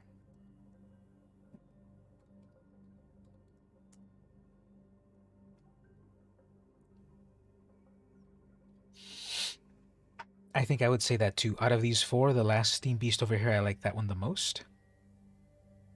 That purple sun and even the trees with, like, there's just so much movement and curls in the art.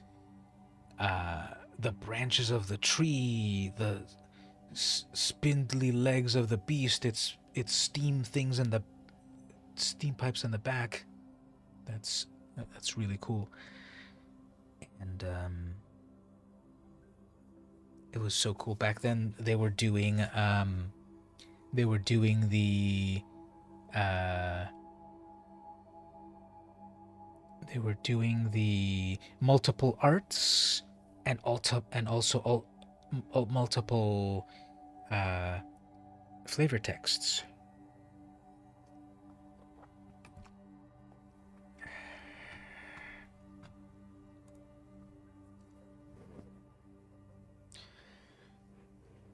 The third one, this one right here. Yeah, I have a copy of it, but back then I don't remember having that one. So flavor text. Deal with the spawn of Phyrexia cautiously. Only with time may we control them. Arkham Dagson, Soldevi Machinist or Machinist. Um, such cool, evocative flavor text. Knowing its origins, how could they have thought they could control it? So that's so cool. It's like the duality of it, where Arkham is saying, no, we will be able to control them, and then Soreen is saying, no, how are you even going to be able to control them? Soreen, the Relic Bane, Soldevi Heretic. So the Machinist, back then I would call it Machinist, the Soldevi Machinists, but I believe it's Machinists, because I thought, machinations. Soldevi Machinist and the Soldevi Heretic. And then for the Steam Beast, Dagson saw the steam as life-giving until his followers felt its scalding touch. And then Soldev, and then the Soreen, and then Dagson. Nothing has ever broken my heart so much as this, the betrayal of Soldev by my beloved machines. Well, when you deal with Phyrexian stuff, it never works out.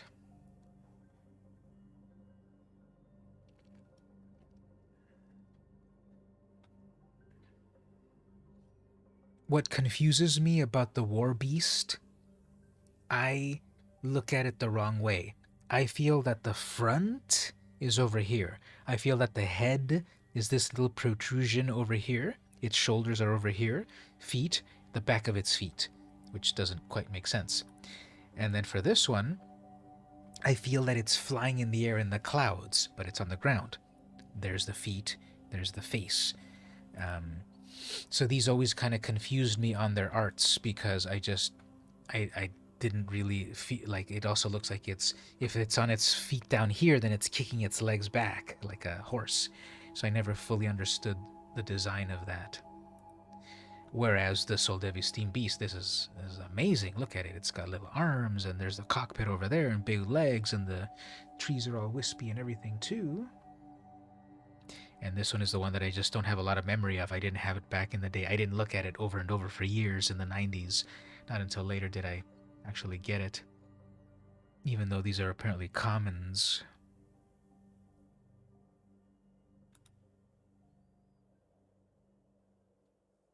So that is what I'm thinking is reminding me of the card that I just opened up. Journeyer's Kite. So now that we compare them, I guess not really. But I might be thinking of something slightly different.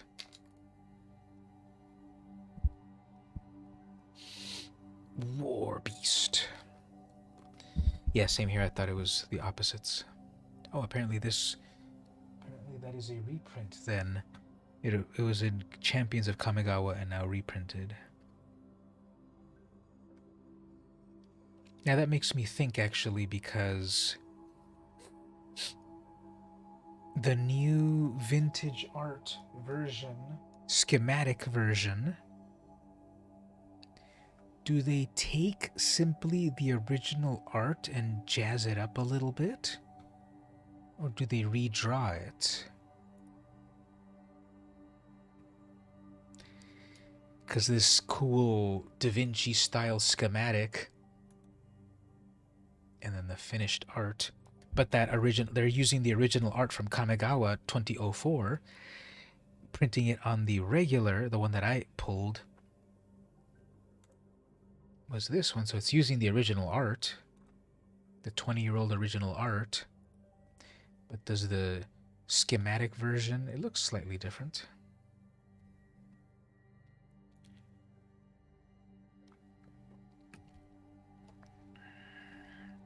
Alright, well, let's do some gameplay. After we play a bit, then we will switch over to... There's like a few photos. I've been taking some photos recently, so I wanted to I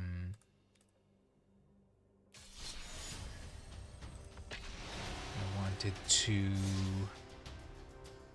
show some cool photos I took recently. Let's stomp on people with Ulamog. Or attempt to. I go first, okay. Mr. Scarisma, that's funny. That is the opponent. Playing mono red. Haven't seen Scorch Spitter in a while.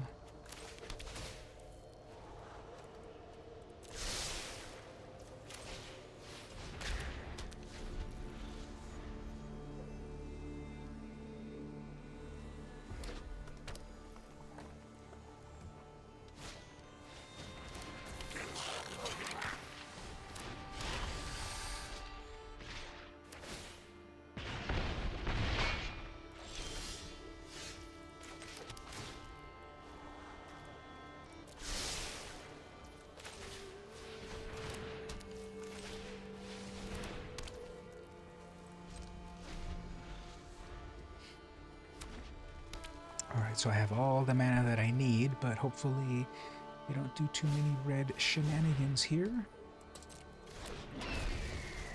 It's 4 damage or something, that's annoying. Oh look, Gabe, that's that creature that we had in your deck a while ago. So that's trouble. Oops, but that's perfect actually. Actually, I don't have the mana for it because I haven't been casting it. Okay, fine. Every exploit ripples through time. Be gone, interloper. I should have been playing that white mana. I would have been able to wipe at that point and then kept my Planeswalker.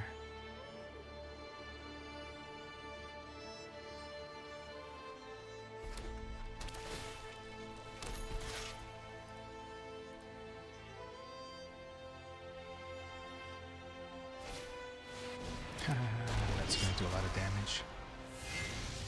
I don't think that's going to kill me, but that's going to do a lot of damage. Comics versus movies again. The muscles on Thor. Competitive. Nice, let's see.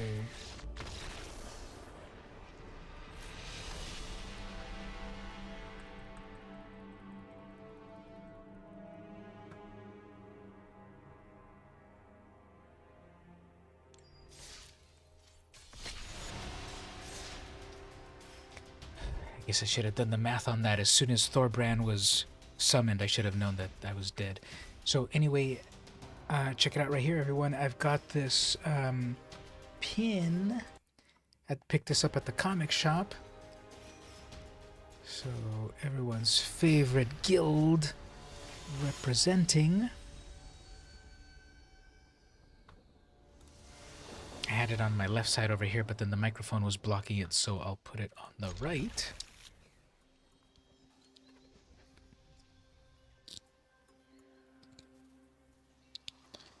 Right there. So when I bought it at the comic shop, I bought this at Comics and Stuff in Chula Vista for all you locals.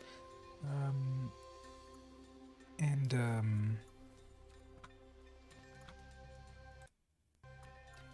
can't see it on the stream. And so the shop owner or the clerk was like, "That's cool. That's Orzhov, right?" I said, "No, close. Demir."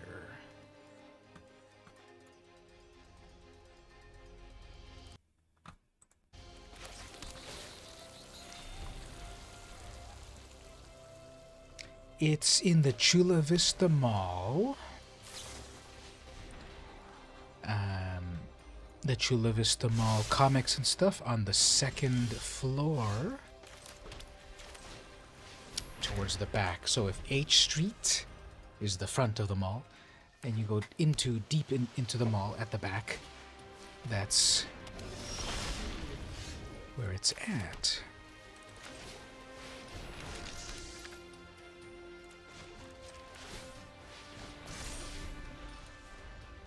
Okay, so we have 1, 2, 3, 4, 5, 6 mana. That would be Little Ugin. Oh, I can cast the Forsaken Monument. Actually, I should wait if they counterspell. Yeah, they're gonna pass with counterspells. Okay, well, I can't do my plans.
I usually go to the 5 guys there. Uh-oh, the opponent is going to play their counterspells.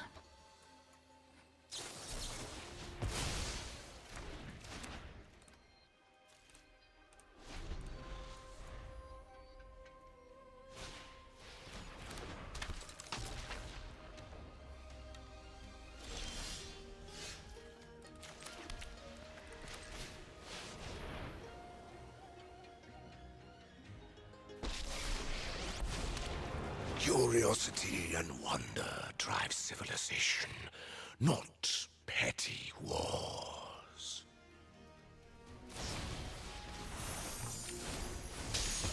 I can create or Alright, you know I'm going to destroy. resummon that. Are you going to keep a counterspell? No counterspell, okay. I'm going to draw a land and then a counterspell.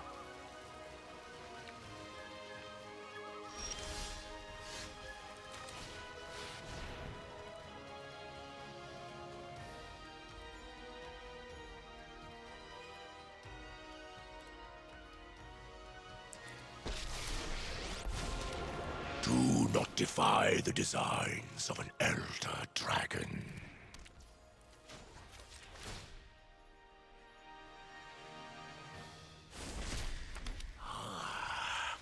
Secrets manifest before you.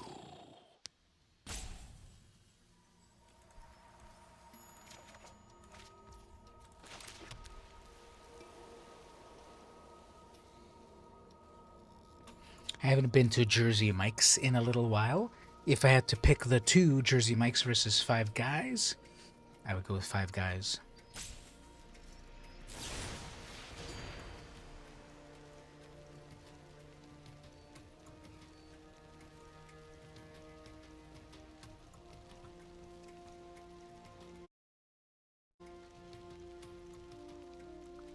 Well, that's weird that it's stuck on priority somehow.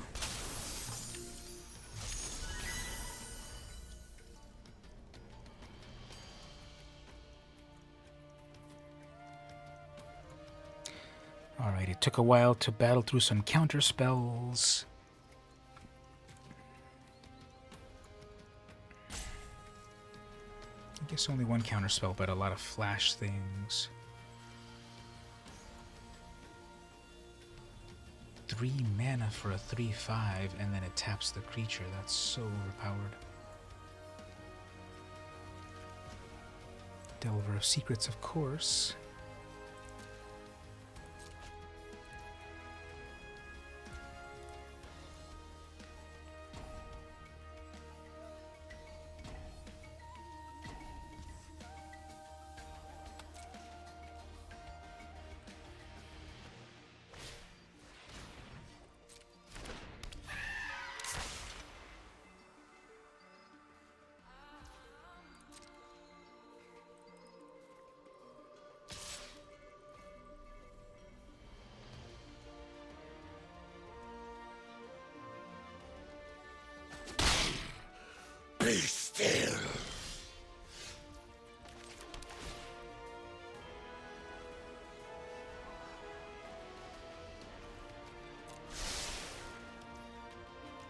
Alright, so even if this gets countered...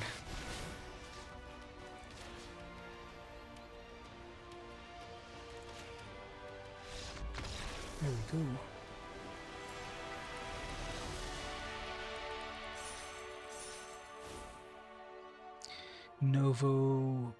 Novo Brazil.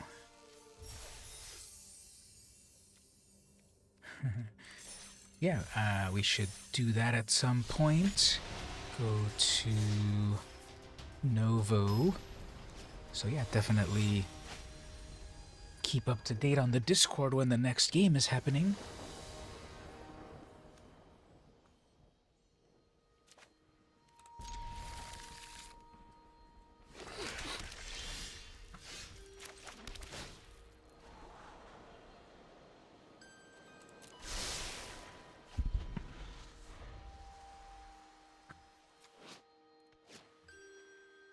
That's the land that comes to life, so that's annoying. Goblin, They picked Goblin, and they haven't played any Goblins on turn 1. MtG is a good one. Very good. Too good.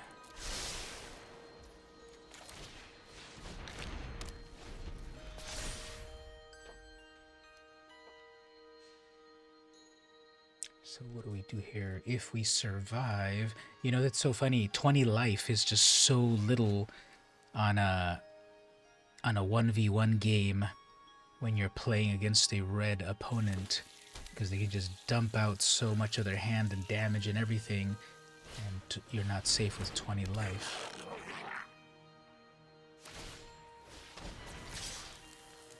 See, they're already doing 6 damage right here. If I don't get a board wipe. Well, I'm gonna have Ugin next turn, but they can do 13 damage. I can be dead right now. If they don't kill me, I'll be okay, but if I... yeah.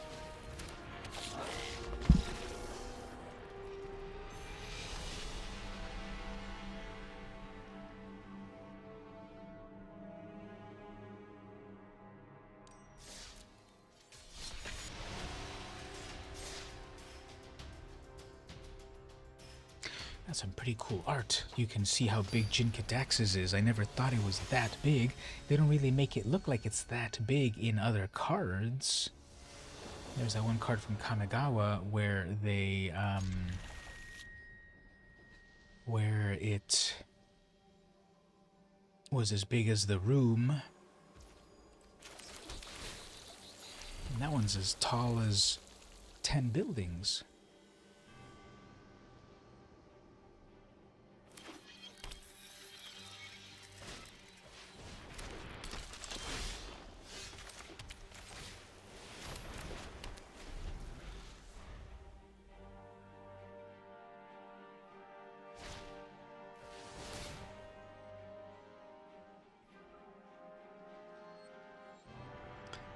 This is going to be an annoying is it player.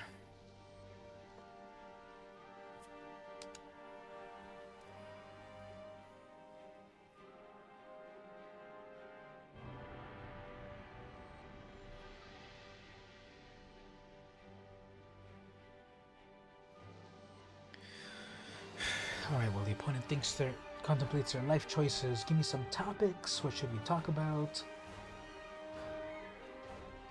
Gameplay is self-explanatory, so what are some topics? What are some ideas? Patience. Nope, I don't have any of that anymore. I play so much Magic and see so many opponents. I don't have any more patience. If people don't know how to play their cards, if they can't play at a reasonable pace, I don't have patience for that anymore. Like right here, you knew you're going to draw 2 cards, you knew you're going to discard a card, and you're still trying to figure out which card should I discard. And this deck is just an obvious deck that everyone knows how to play, so it just, and then they're going to play a blue, they're going to play an opt here and do it again and spend another half hour, so I wish I could have patience, but it's just so obvious, these decks. When people are in the meta,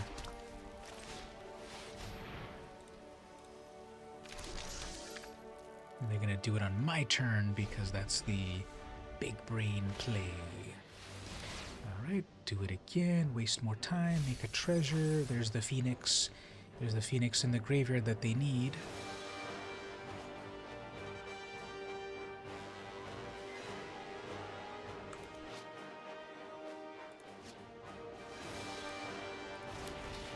The deck is too complicated. It's the Phoenix deck. They have one more red. They can play a lightning bolt. They can play a whatever. Spend some more time. Get stuff in the graveyard.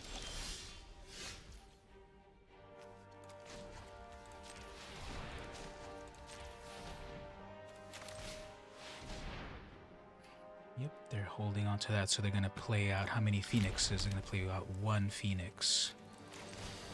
But at least here I'll remove their surveil capability. So I have 1, 2, 3, 4, 5, 6, 7. If I get the final land, 1, 2, 3, 4, 5, 6, 7. If I get one more final land, there's the iteration. So that's one count.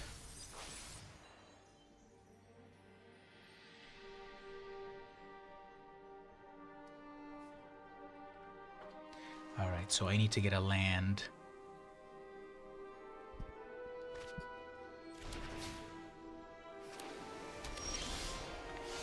Alright, very good. This is fragile and fleeting. My flames burn beyond perception. Full cards in hand. Careless iteration and alchemy card. Amazing. Not even gonna read that. It's broken.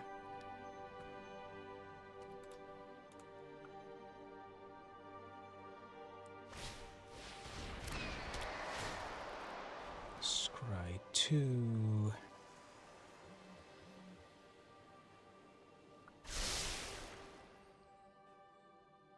My phone beeped. Where's my phone?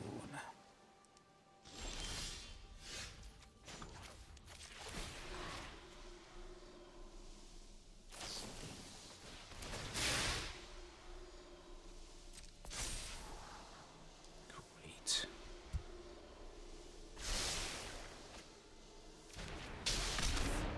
I will destroy if I must.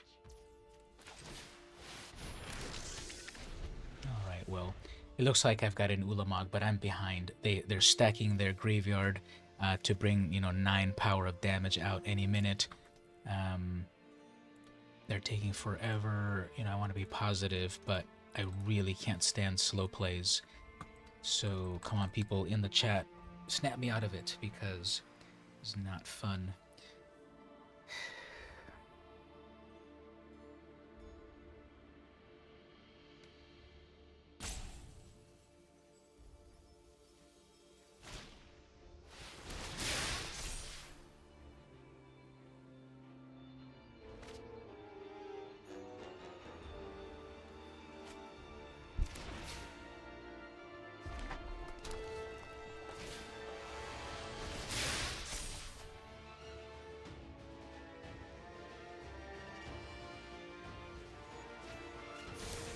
There we go. There's 9. There's 3 phoenixes in the graveyard, so that's gonna be 9 damage.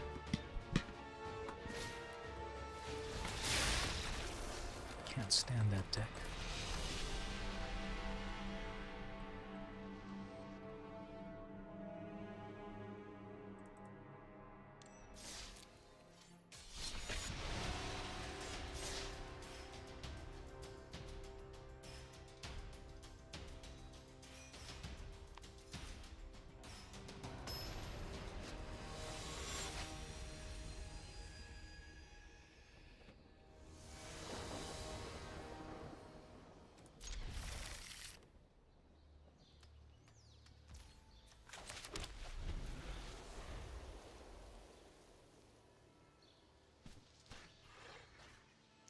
It's not a good game if I lose.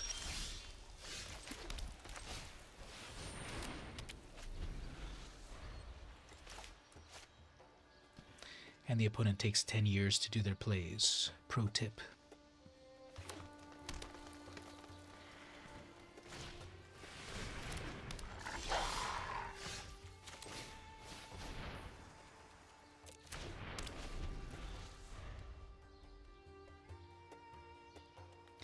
the previous background art. I already forgot what it was.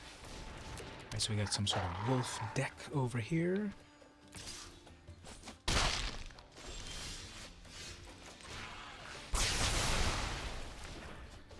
Missing 2 land drops.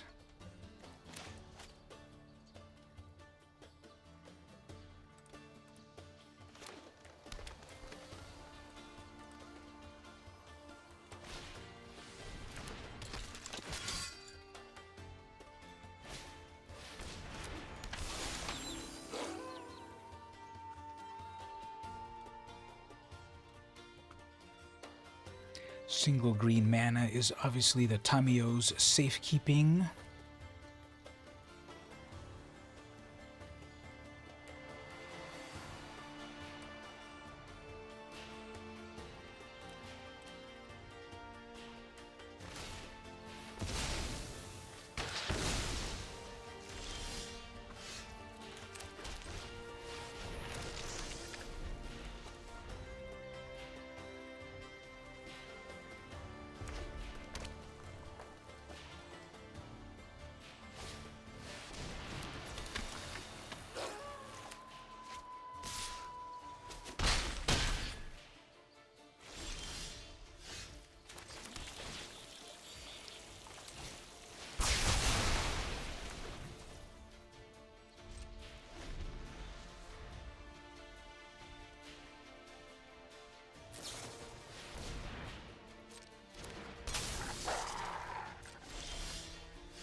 I am ancient, and why? My plans do not include you.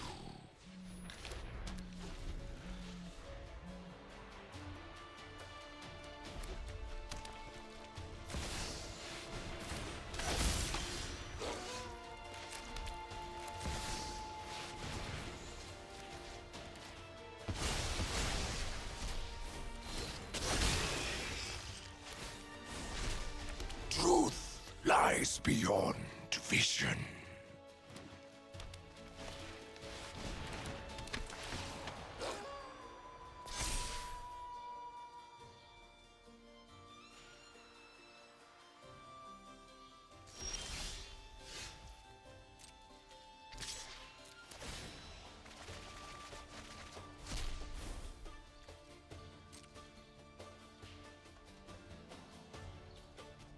Thanks for stopping by. See you next time.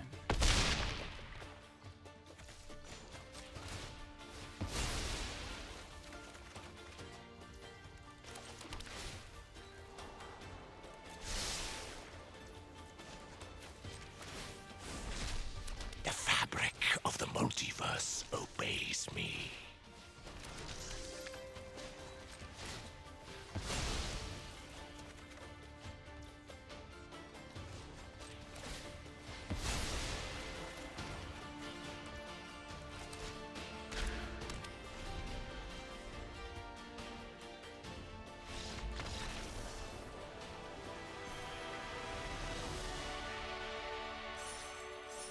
All right, I'm going to switch gears. I want to show off some photos that I took recently. So I'll switch over here to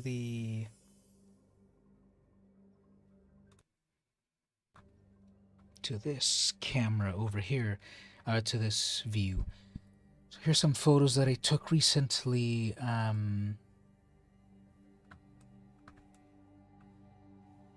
I was just starting to test out the camera, so this is obviously not an important shot.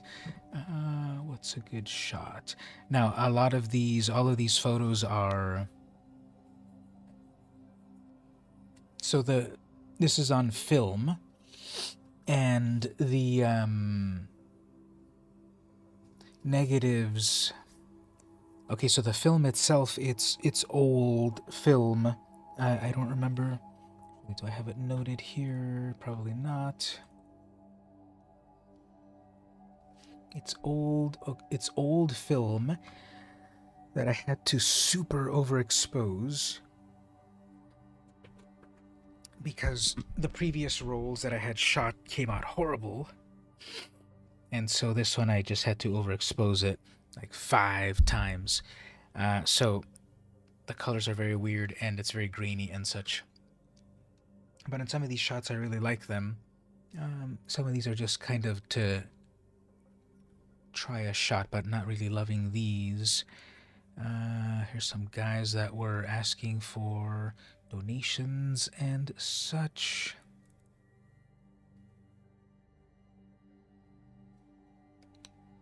That was from a car window, so that's why there's like streaks. Yeah, these are way dirtier than I thought. I thought, why are these negatives so dirty with all of these splotches? They're not supposed to be that bad.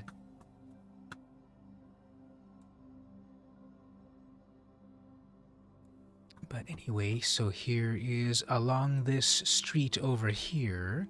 This is up in North Park. So, along this street over here, a few doors down, is where the photography store is at, where I drop off my negatives to get them developed.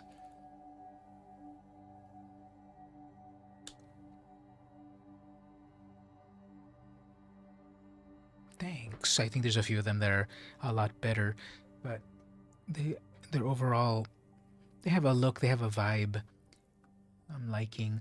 So this is, what is this word here? Roulade?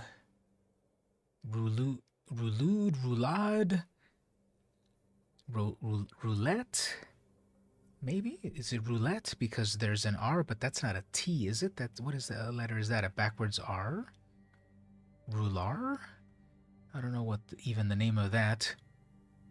A cool logo, but I don't know what that word is.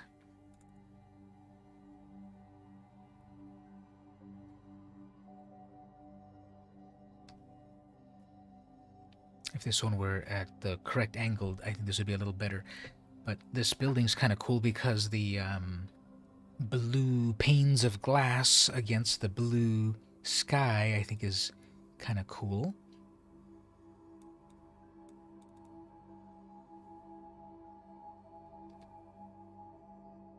Okay, so those ones over there, I was in North Park, and then on these, I was back at home the next day or something, and I was going out for my jog, and one of the signs here before getting to the main streets was this one, and I just wanted to get a shot of that against the green. So it's the yellow sign against the green trees. Is this with the analog camera?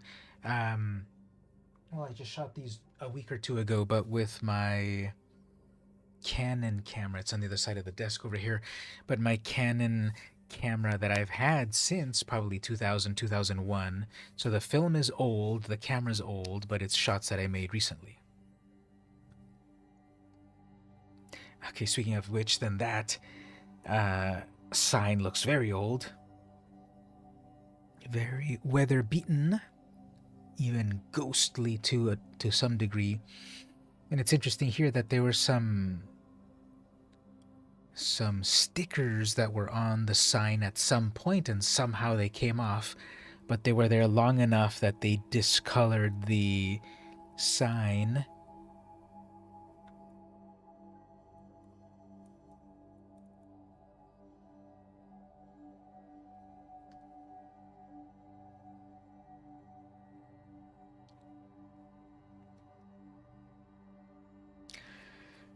So I find that I take a lot of photos. The camera that was built back in the day.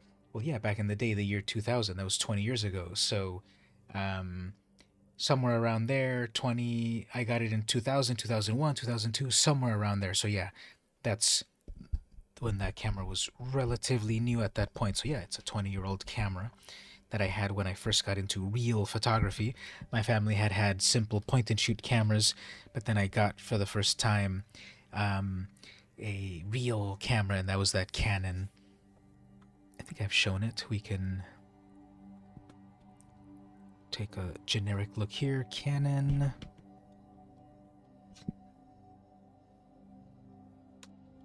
Rebel G.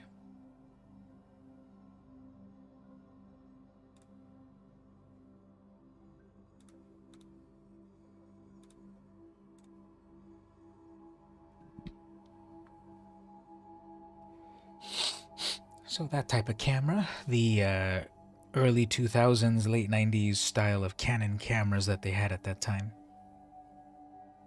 And because the film is also old, the colors are weird and interesting. Now they shouldn't have this much like junk. These little white things, that's dust. So that makes me think that the film lab got these dirty somehow. But I did notice with this batch of film, a lot of them have this weird like little alien splotch on them. So from that batch of 5 rolls that I've had, I've shot them. By that time I had shot 3 of them, and all of them were like very dark, very hard to get a good image out of. So on this one I thought, okay, I'm going to really overexpose it. The film is speed 100, so I dialed it all the back down to 6, so like 5 times of overexposure. And then they started to get some usable visual results. But I noticed that on a lot of them they had this really weird artifact. Yeah, I own too many, because if we look over here, here's my spreadsheet of all my cameras.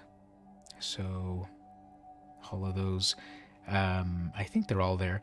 So just starting in 2022, I bought 1, 2, 3, 4, 5, 6, 7, 8, 9, 10, 11, 12, 13, 14, 15, 16, 17. That's embarrassing. I bought 17 cameras last year. I bought 1 so far this year. And then before before the 2022, so that Rebel G, I got it sometime in 2000. So this is an insight into how my brain works, because look at me making spreadsheets about the cameras that I own. And all of these notes. So the camera was built around 1999, and I got it in 2000 or something. And then eventually in 2004 or so, I got the next level up, the TI, but it broke at some point, so it's currently broken. I had a Rebel XT, which I gave to my brother. Then I've got the T2, which is my main work camera, which apparently I got it back in 2010. It doesn't seem that long ago, but yeah, 13 years, it's still working. And then there was I was gifted this camera from the 70s when a friend passed away. His widow gave me a few of his things, like some comics and a couple cameras. That was in 2012. Wow, he's been gone 10 years now. And this is funny, this is interesting, and I think I have it right here. I was looking in my garage 3 days ago in one of the boxes that I have there, and at the bottom of the box I had a camera there, and there was a sticker from the store, a thrift store, and the sticker said $1. So back in 2012, 11, 13, somewhere around there, I was into film again, and apparently I went to a thrift store and I got this camera for $1 and forgot completely about it until 10 years later. When I was looking through my garage, I found it. The case is in perfect condition. The strap is in perfect condition. The case is for the Mamiya cameras, but this is not a Mamiya camera at all.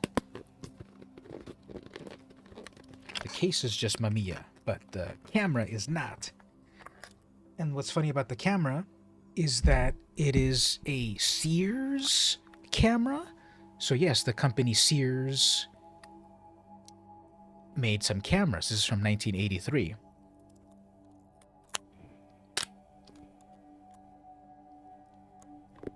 It's got the...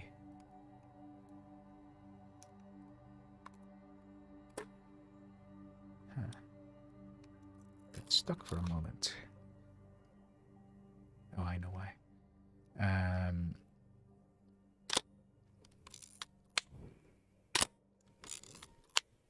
Some beautiful vintage sounds there. So this is from 83. That's 40 years ago.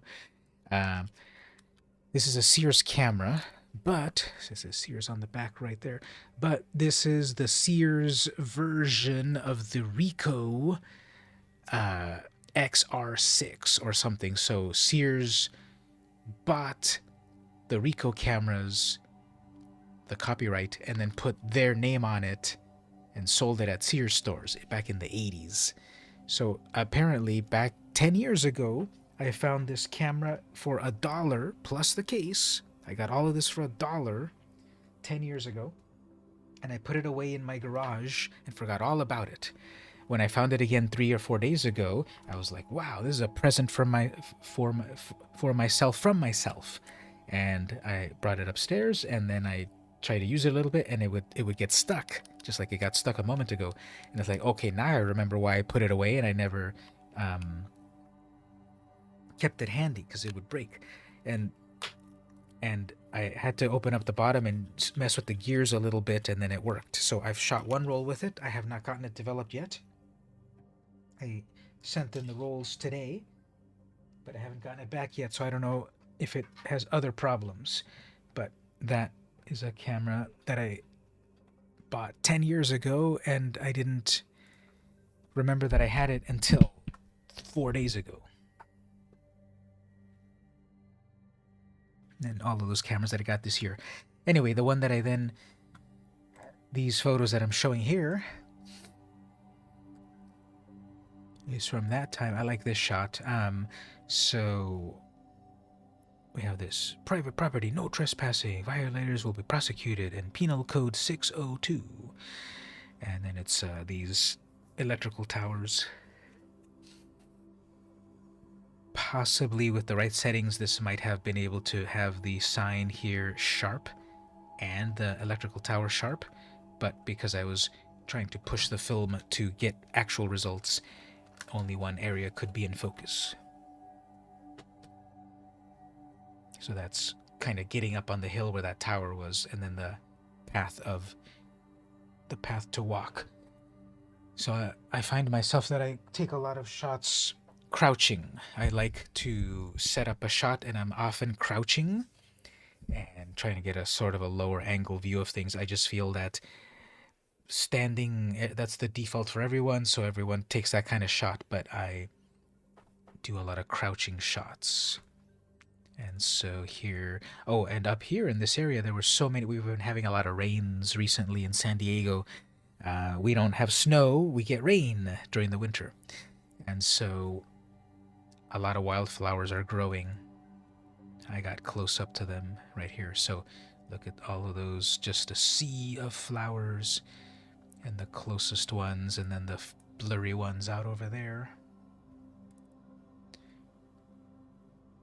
Took a few different shots of this, changing the focus here. See how the focus is close and then further out. You could do a technique called focus stacking in Photoshop, where you take two or more photos that have different focus points, and then Photoshop can combine them, and then everything will be in focus, which is often impossible in a camera, because a camera is designed to focus on a point. And so with some Photoshop tricks, focus stacking, you can make this hyper focused image that is relatively impossible in most cameras. So I was down at the bottom over here somewhere when I took that previous shot of the tower that said private. I was down there somewhere, and I'm on the opposite side of it. And so here is the juxtaposition of the man-made structures versus the nature-made flowers that are growing on their own, probably growing pretty well because of the radiation of the power plant.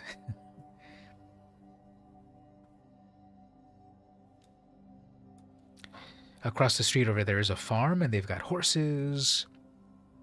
It's a big property up there. Probably like an old property.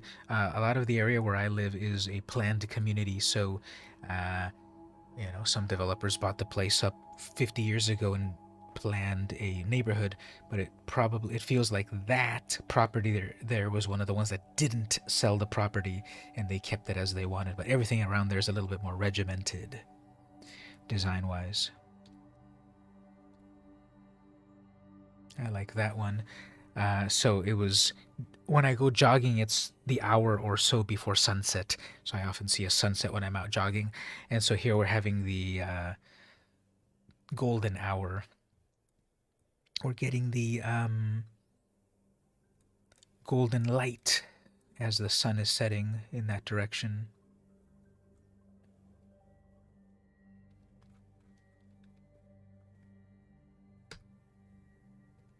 These didn't come out that well. I was trying to do some silhouettes. And again, because the film is kind of old and it didn't react exactly as it should have, the results are kind of weird. And here's again this weird artifact that I'm saying. A lot of these shots have this weird alien implementation on it, or imprinting on it. I see that exact pattern on a lot of the shots. It's like the film itself was somehow damaged somehow. Oh, thank you. So yeah, then I did another version where it's kind of like lowered down. So in Photoshop, I can combine these two because I've got a higher part and then a lower part, combine them, I guess. So there's these two versions. I was trying to do some silhouettes. In Photoshop, I would make them completely black because there's a little bit of the green of the plants. Yeah, exactly. The UFO was shooting by at the speed of light, and that's all I could capture.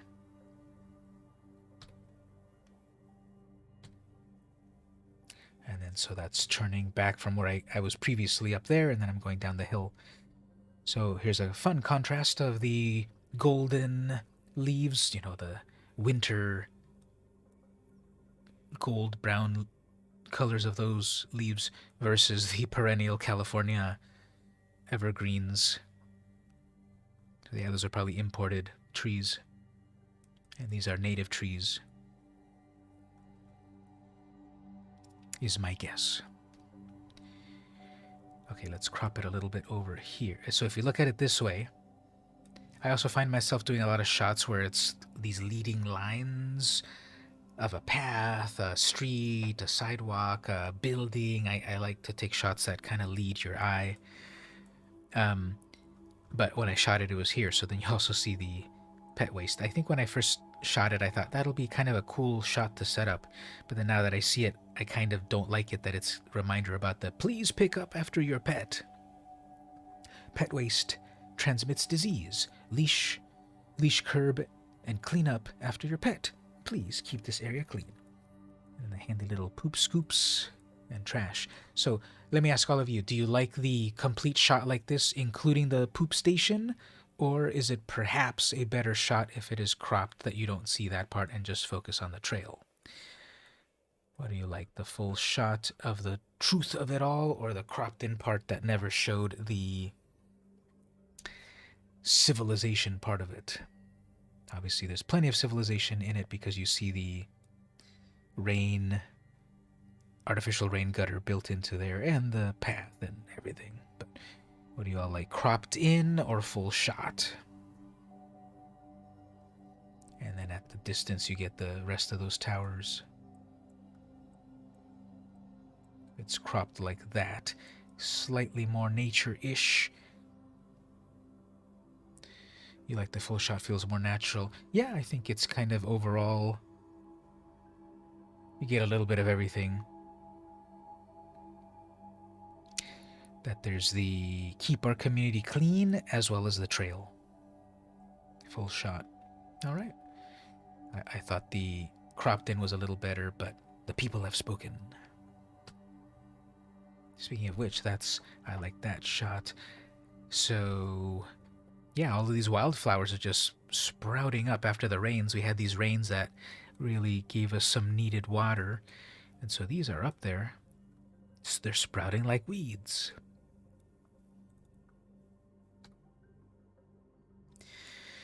So that's a companion there to the shot over here. Going deeper or further in that area, down there, makes it easier to imagine yourself there. The crop shot would be more nature. So here's the example where it's more nature, where there's less visible of the man-made structures. Although if you look in the background, you see that tower over there. And then look, this is the carefully hidden cell phone tower. Mark, do you have those over there where there's these cell phone towers, but then they make them look like trees? They make them look like they're part of the landscape. Obviously that one doesn't look like one at all because there's no others to compare it with. But maybe if I didn't point it out, people would not have noticed. Crop shot makes you feel like you're out in the middle of nowhere. Full shot reminds you that you're close.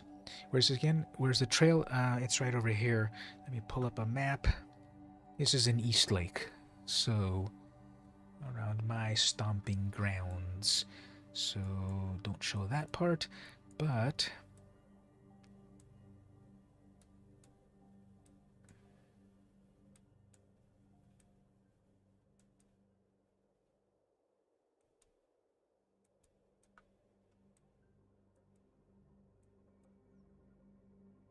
It's right here. So on the previous shot, when I was looking at the tower, I was standing over here. So this is the spot up here that I'm saying. This is like an old farm over here, and then all of these others, very structured suburbs. And then I was standing right over here, where I shot one of the towers, power towers. Then I went up this trail here, and then got down to this street. And then on this corner here, this is where the poop station was at. And then further down here, I take more shots. Now, if we switch over to actual satellite images, you'll be able to see it a little better, like this. See? So on the first shot here, and you can see them right there. That's it right there. So I was standing. So the one that said private, I was standing right there. The sign's somewhere around there. There was that tower.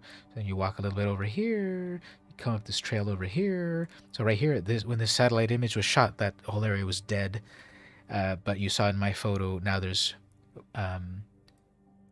wildflowers. So just walking south along here, all of that's very flowery now because of the rain. South, south, south. Another tower there. The poop station is right there. Doesn't really show in the... That's right there, actually. So that's that shot where it was the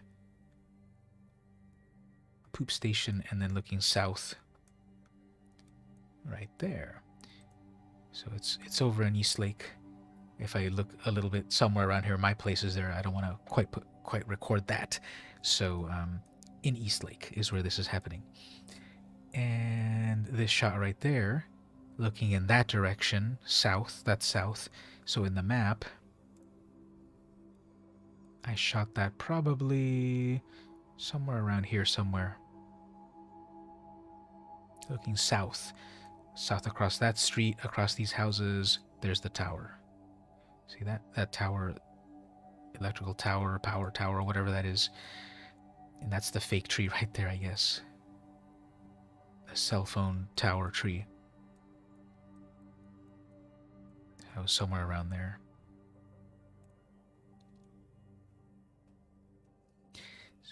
Mount Beagle, hiked that while back. Remember Steep Trail? Yes, that I don't have any shots of that on this outing, but it is on the map. It's right over here. So when I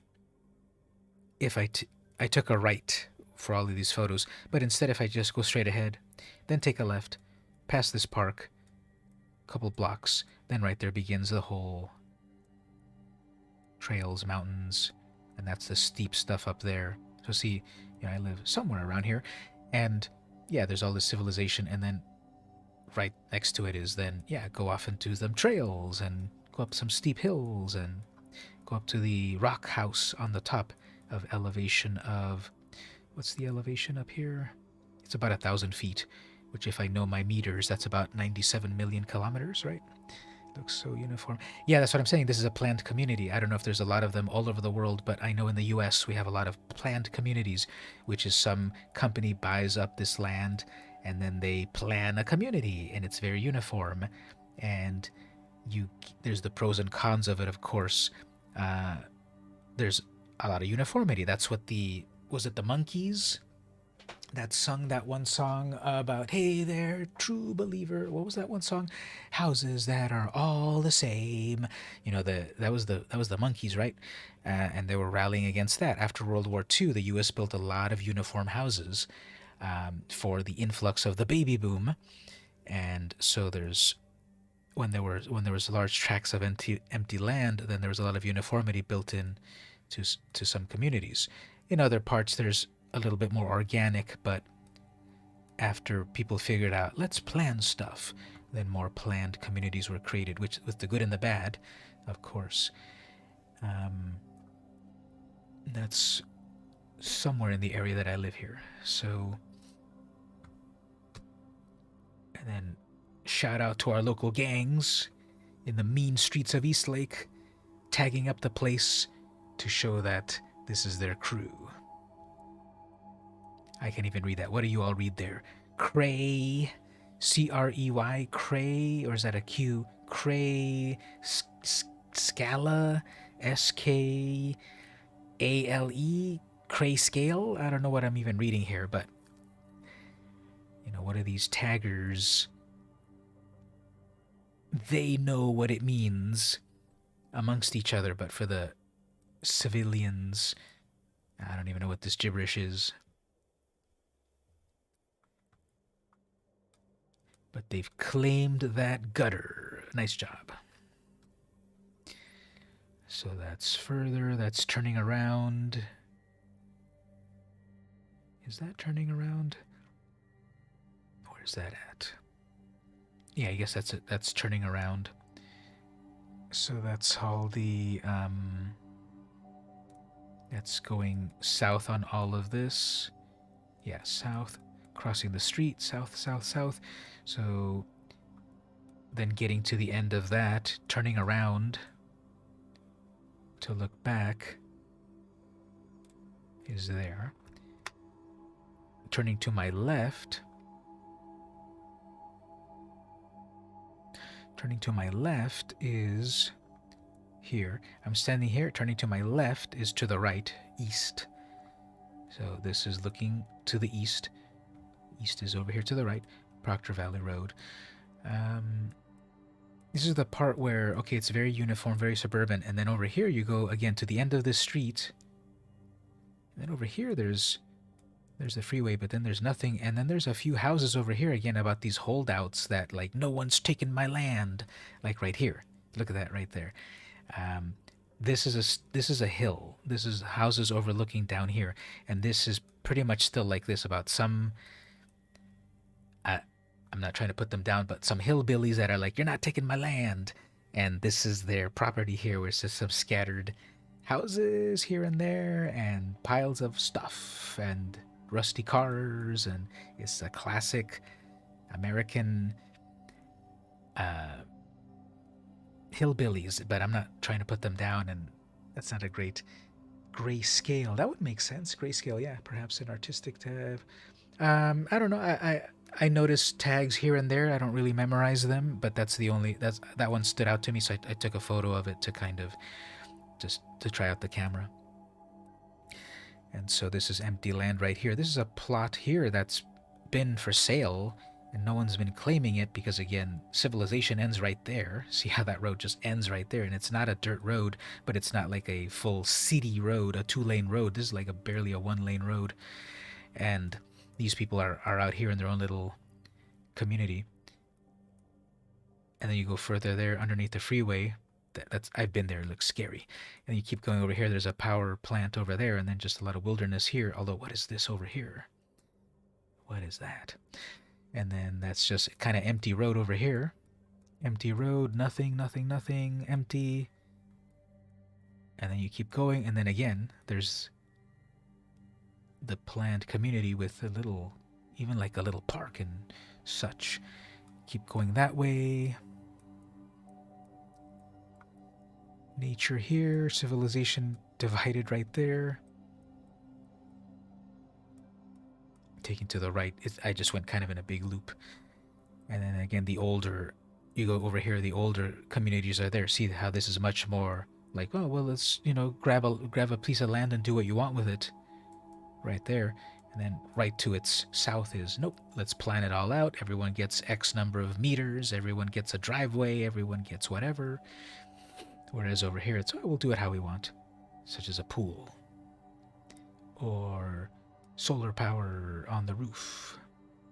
Our pool is better.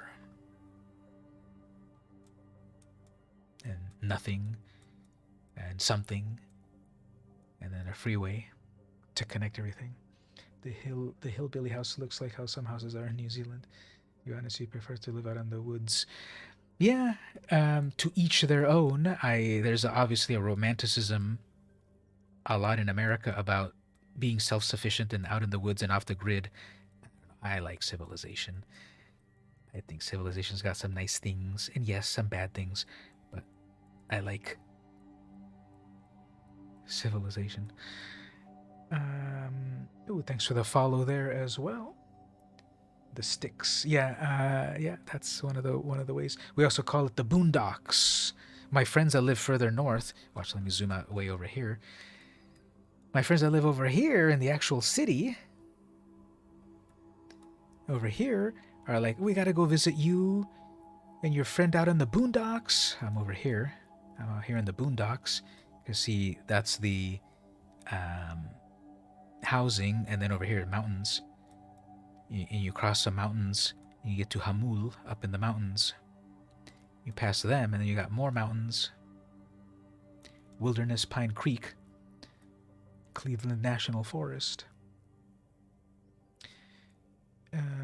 Oh, there we go. Yeah, thanks for coming by. Really cool to have you stop by, and thanks for the follow. And now I'm lost, so we'll close that for a moment. Back to some couple more photos. So just a very artistic shot of construction. Sidewalk closed. Cross at the intersection. And then on the opposite side of it. So here I was trying to get more things in focus, and here I was trying to get the focus just shallow focus. So you've got some blur in the background, and then the main Acme sign. No, it's not just a Bugs Bunny invention with the Wile E. Coyote mailing away to Acme to catch the Roadrunner. There is an Acme company. There are real Acme companies. Oh, that's fun. You did the dead mouse emoji. How do you do that? So then that's the next shot. So, okay, I was down here a moment ago where that light is at. That's where I had been going down that little trail. The power towers are there. I stopped. I showed on the other side of the street over here that little bit of construction. Then I took the left east and then went up this little hill, got to the end of the street there, and then I took this shot of someone's fancy car driving along. And again, this is combining my style here. Low angle shots. I like to crouch a lot in my shots. And these leading lines to the horizon, these lines that sort of lead your eye to something far out there. I don't know, that must be something subconscious. My therapist needs to figure that out. Like, why do you make so many photos that have like out in the horizon, out there somewhere? What's better out there? What are you running from? And so that's shot, which could probably be cropped a little bit. It might be too empty above and below. It was cropped somewhere around there. You kind of get that claustrophobic feeling a bit of the too much ground. I guess if we go from above, then it's more open sky. Something like that.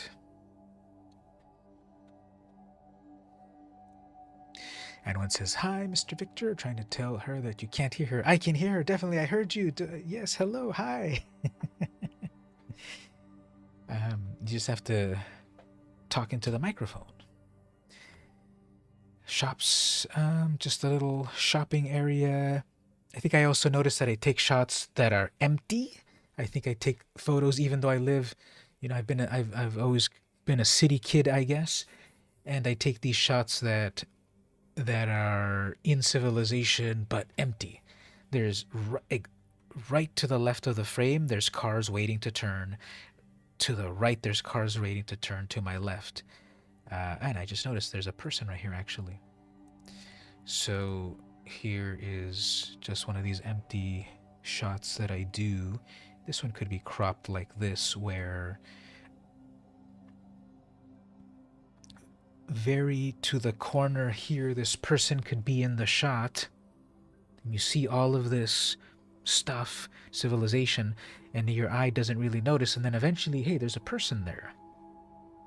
So conceptually that might work interestingly, that you're looking at a lot of other things, and then you realize there's a person. When you're zoomed out to the full frame like that, then they're even harder to spot. That on the map, oops, close the map, but on the map there, where are we at?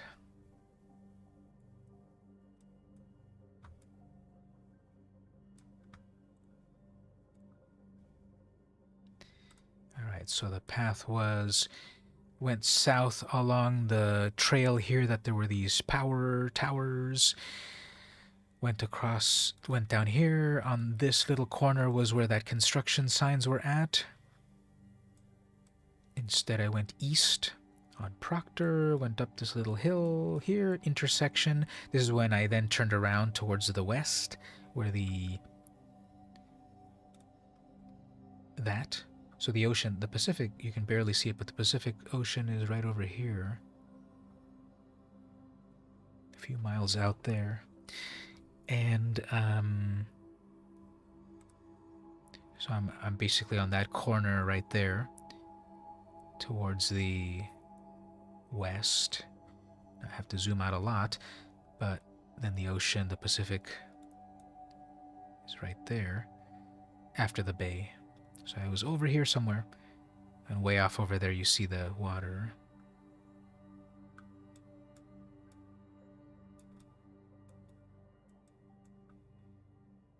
So I was right there. Then I went south on that street. What's that one again? Mount Miguel Road. Got to this intersection here, and so I'm on that spot there, looking southeast right there to these shops, little shopping center here. And on that corner, I guess that corner there is where that sign is of those shops. Right there.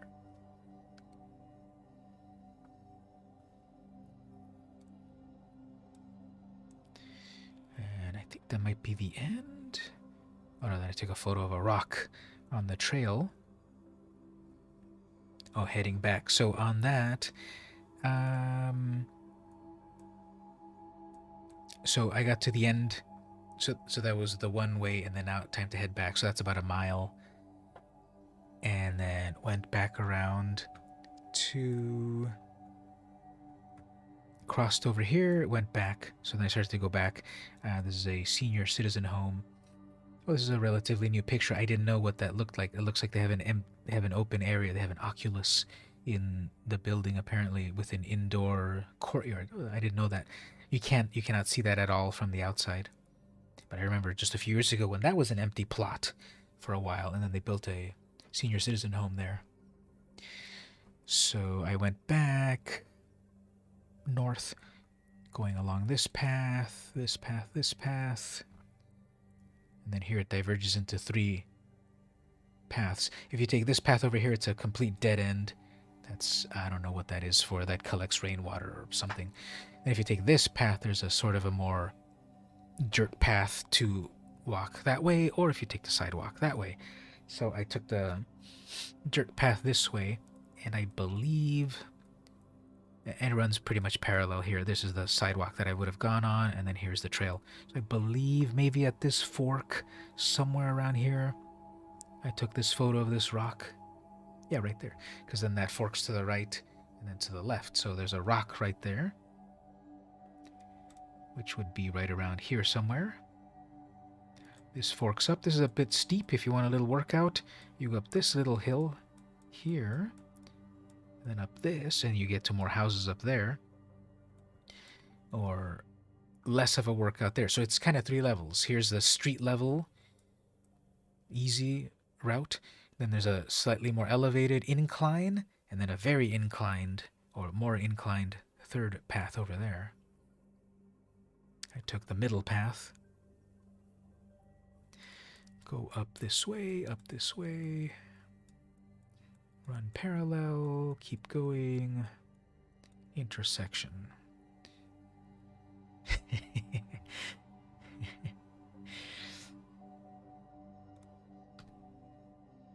Okay, no, actually I did go up. Huh, I forgot about that. So, okay, I did go up the hard path. Oh yeah, I remember, because it's at a higher elevation, because I wanted to get a shot of the sunset. So right now all of these shadows here show, and the golden color show that it's golden hour. So I go 1 hour before sunset or so to catch the sunset. So I took a right. I took that right path over there, which was right here, as I said. Right path. So I went up here, and I'm currently looking at that direction there. At that corner to up here. I wanted to get to that crest up here to look west for the sunset. That's the last shot there. That was the last shot of the roll. I was going to get to the last one, so I said, okay, one final shot to the west. And so once again, that's the Pacific over there, sunset over there. It is south. The sun for us is south in the western horizon. My house is on the south side of the building, so I get more sun. So the south is right behind me, so I get more sun on those sides. That's why I've got dark curtains back here. And that's another one of these. I was trying to catch the lines that lead your attention somewhere, but didn't quite work here because there's a curve that goes down. And I don't know if getting a shot of the distance like that really helped this image. So here's another question for all of you. Do you like the full frame image like this? Or possibly, again, another crop close in like that? So if we crop it that close, the main focus is the fence, and then its curve that leads you back down. And in a sense, you have all of this nature, and then there's civilization there. If you have the full frame there, well, you know, it's more expansive. There's more to look at. There's a farther distance. There's the edge of the continent over there. Edge of California in that distance. Intersection in the middle of a hiking trail. And some of those trails further north, there's so many forks that you can go and get lost, but it's kind of open land, so you should kind of see where you're at. The close-up with the fences of focus is really neat, but the expansive shot is really nice. We got a tie, so let's do a tiebreaker.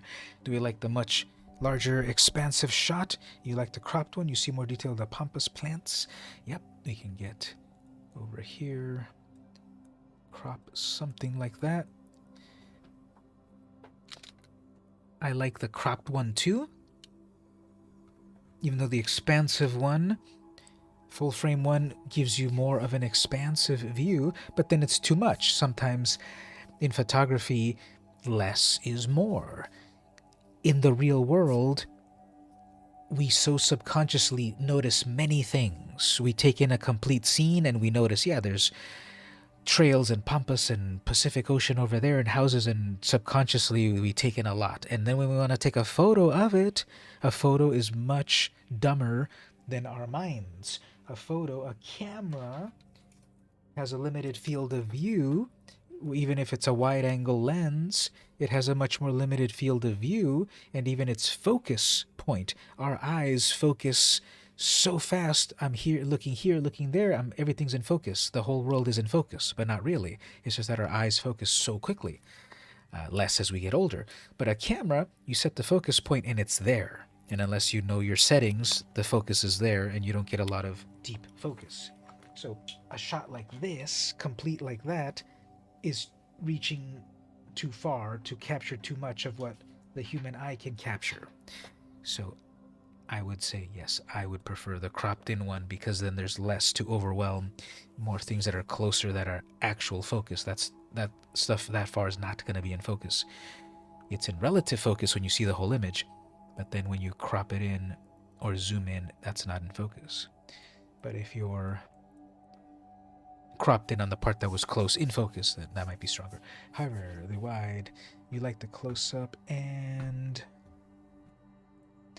details of it. However, with the wide shot, you can see depth, including both the foreground and background. Yep.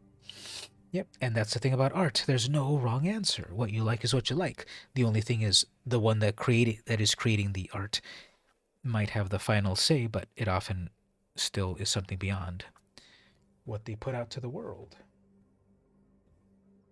Well, thank you on indulging me on that. That was 36 shots that I took recently. With my Canon camera, and there's some ones in there that were very good, I think, and some less good. Now on the thumbnail there's another shot over there as a test shot down there, but we'll leave that. We'll leave you with the thumbnail of it there. We don't need to get a close-up of that shot number one right there. You can just imagine. Actually, let's make it even smaller. So there's a shot there on the very, very first shot is just a test shot at the beginning there. So ignore that one.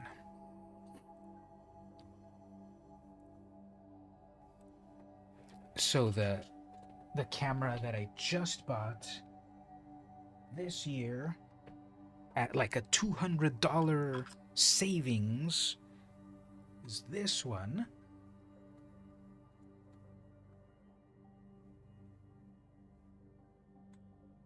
Thank you. Is this one. This is a Fuji GW64645. So it's just a big old square camera. It's a medium format camera. It doesn't take 35mm film. It takes 120 film. The negatives are like twice as big as a 35mm camera. And it's from, I believe, 1985 or so. And so it's got this big old lens and cool stuff, and it's got a, it's just another camera. This one's Fuji. It's got this cool protective thing here for when you battle your opponents, you don't break your lens. And so the seller on eBay sold it first, but the person returned it because they didn't like there's a little bit of damage on it. And so when the person bought it, they thought it was in mint condition and they returned it. So then the seller sold it again. I talked with the seller and told them, why did you get this returned? Why did they give you bad ratings? Like, what's going on with this camera? And they told me, yeah, it's got some cosmetic damage. And they got mad and they thought it was mint and they returned it. So then they put it up for sale again, discounted $200. And normally, these cameras are that $200 more that I paid for. So I got it. And I tested it out, and the optics of it are perfect. You can't even tell on my stream here, but if you get really close to some of the places, you can see some imperfections. But the optics are what matter. You don't judge a book by its cover. You judge it by the photos it takes. So the photos it takes are I've enjoyed them a lot. So I'll show a couple. This kind of camera, though, a 35mm camera can take either 24 or 36 shots. I just showed you 36 shots. But this camera that I just showed you, this Fuji, only takes 15. Because again, so a 35mm negative is that small, but the 120 negatives are... And I had one example here.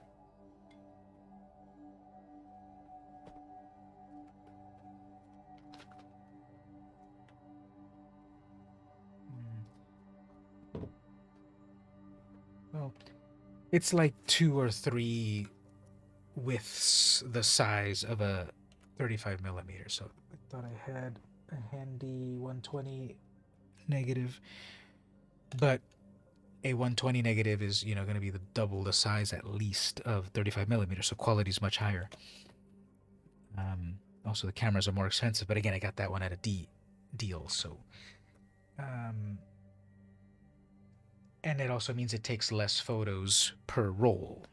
Instead of 36 shots in one roll of 35mm, you get 15 shots in a roll of 120. So there's only 15 shots here. Plus, I also went with this film. So there's Kodak and there's Fujifilm, and okay, there's the film that we know. There's a company called Lomography that makes their own film as well. And there's a film stock called Lomo Purple. And what it does is it shifts the colors.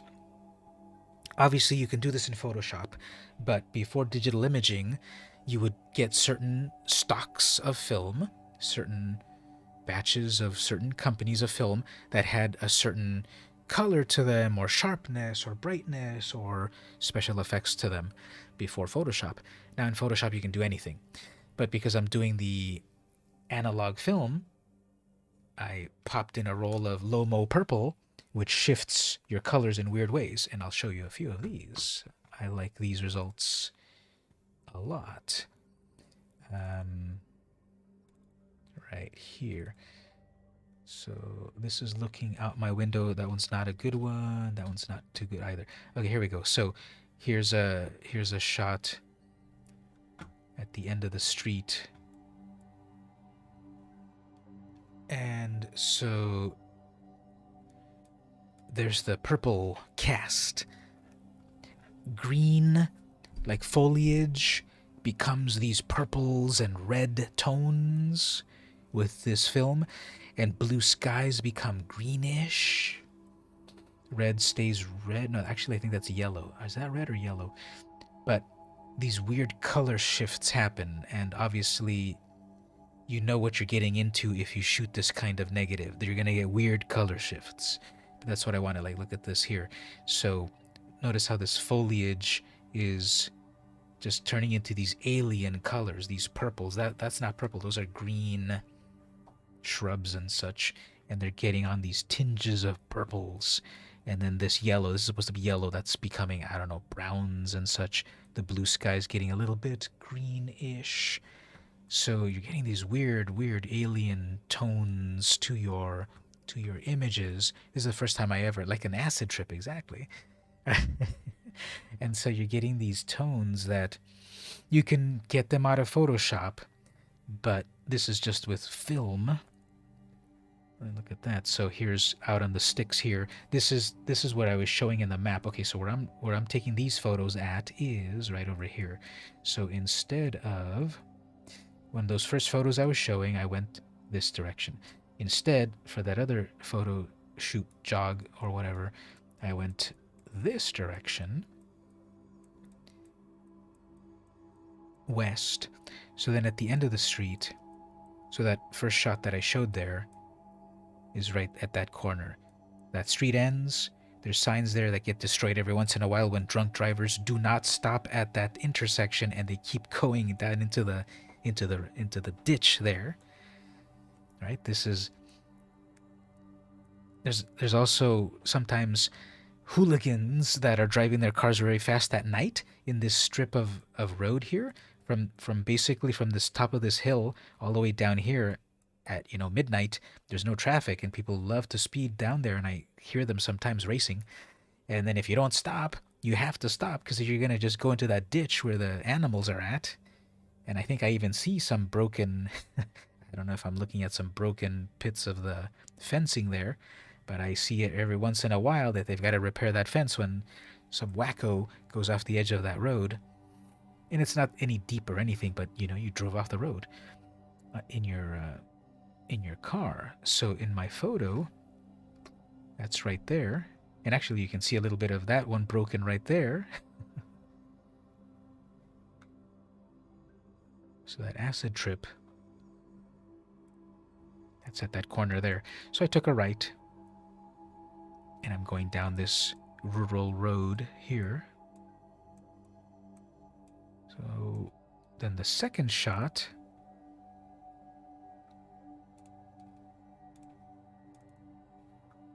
right here,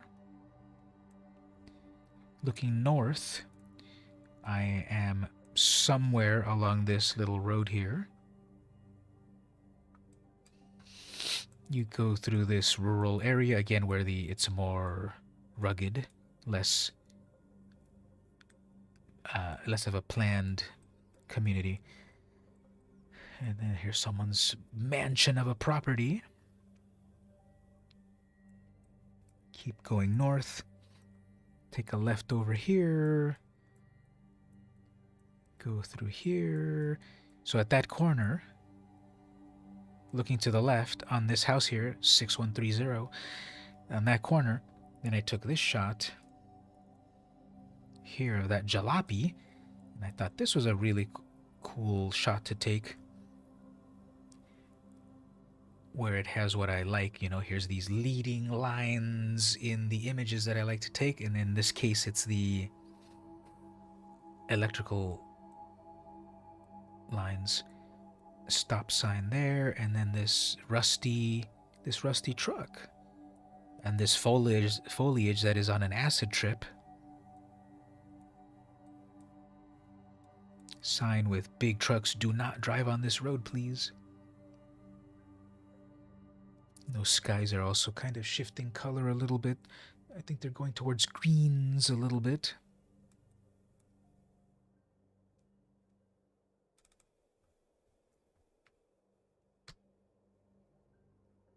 Yeah, I like the truck. It seems like a vintage kind of truck. They could probably fix it up a little bit, but that rust tells a story as well. Going further along this road, heading further west, kind of nondescript. This is one of these older communities that never got developed up to like where I live, and it's only a few kilometers distance, but this is one of these older communities that they just kind of sprung up organically throughout time, and it's still a two-way road, and it's limited to 25 miles an hour, which is relatively very slow. The other roads that I was at were at 35 or 40 miles, so it's one of these older communities with a slower speed limit, slowing down pace of life a little bit. So taking left, going west this way, and they've got a little baseball field and such over here, baseball diamond. And so you're going that way, west-ish, southwest-ish, so somewhere around here. I took that photo.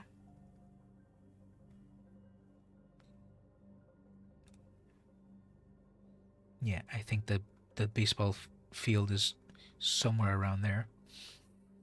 So I think I'm somewhere around one of these trees. Keep going west.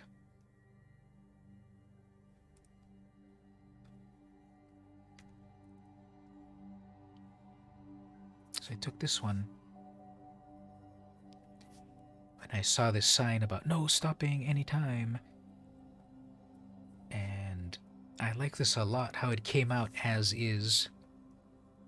I would still crop it just a little bit because this little sliver of the sidewalk, there's a sidewalk there.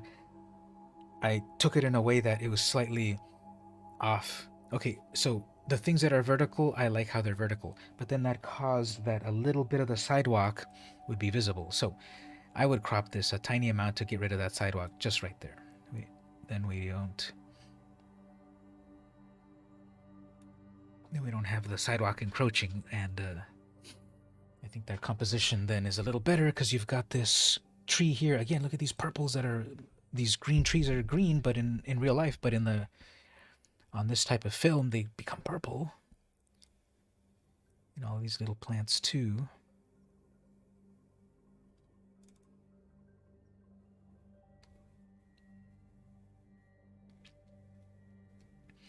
On a separate, so I took a few shots on that excursion, and then I took shots later on the same roll but later, and just a car going fast, green shrubs, just really giving it a very trippy look overall.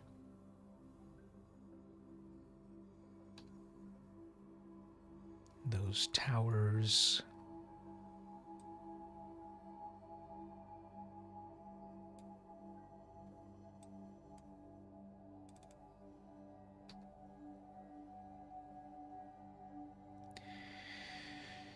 Some hills.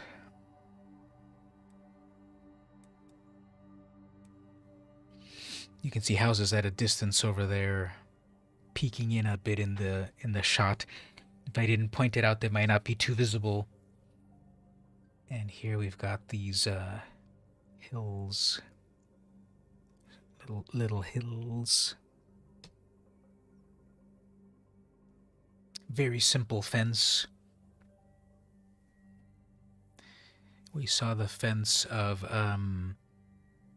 those wooden poles, and here just some very simple wire, not even barbed wire, just some wire, metal stakes.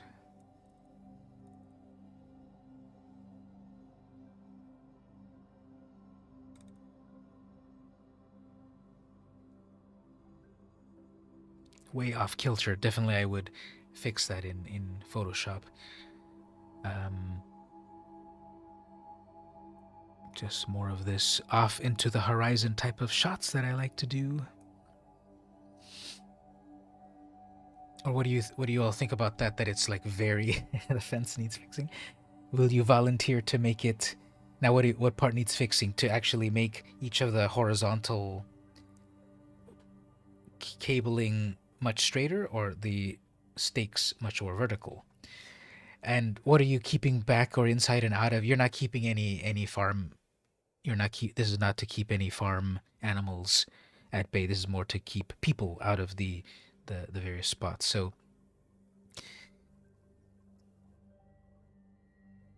that's why I said barbed, because it's sort of like friendly, like please do not cross here. If it was this is my property, get off, then it would be barbed wire, wouldn't it? The whole fence needs to be rebuilt. Yeah, let's give them an estimate and see if they take us up on it.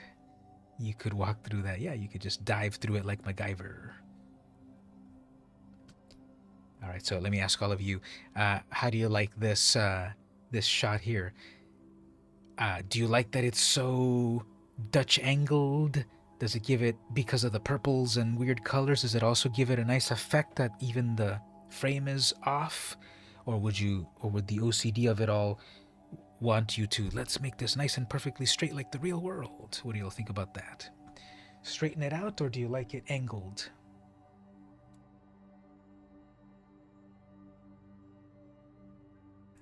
You like the angle and the colors?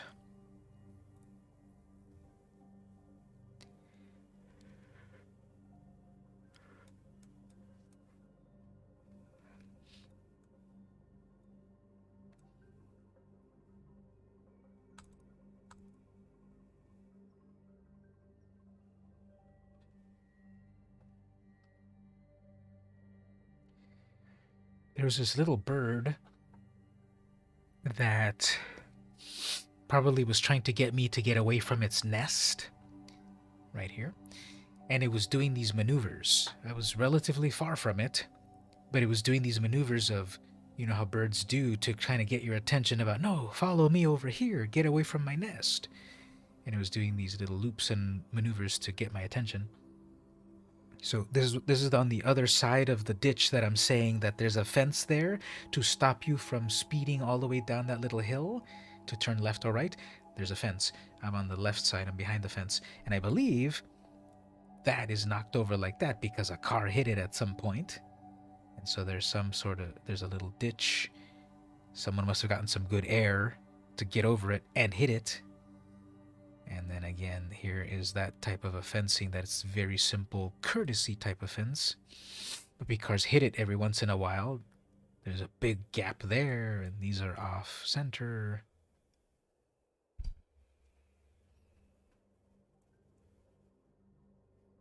It's interesting that these kept some of their greens and these didn't, because I think some of this green is in shadow. Now this is in shadow too. I wonder if they were slightly different shades of green and the film picked it up differently. But these greens became purples. This kept some green here. But over here, so that stuff's in shadow there too. That's purple. This is in light, but this is in light too. I wonder how that kept that green. It might have been slightly off green. And then that bird was hanging out right there.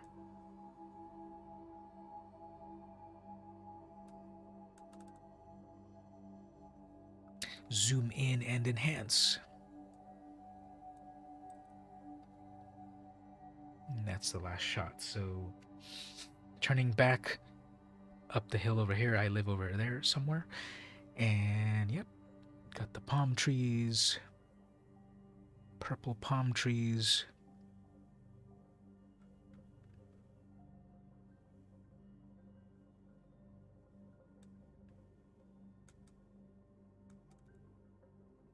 So those shots were taken with my new old Fuji GS645 that I got at a great deal. 1985 camera, I believe. And so Gabe and the rest of everyone, you owe me a photo excursion for all of us to go together around areas and take some photos. Bring your cameras, we'll take some photos. And that might be soon. All right then, well, That was a digression. Let's play a little bit more Magic, and then we'll wrap up. I'm going 3 hours now, so we'll play a little bit more Magic. But thanks everyone for checking out those photos, and you saw my spreadsheet that I have too many cameras. So when I was first into film photography 10 years ago, I did not have that many cameras at all. And this year, 2022, a lot of them ended up, I ended up adopting a lot of them in a variety of formats. 35 millimeter,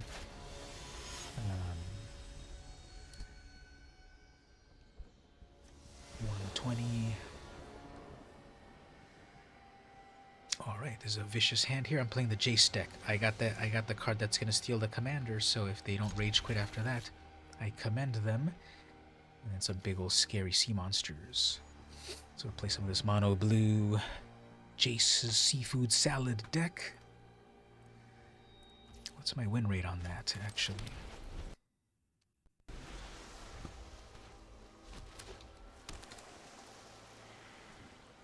You got an opt opponent.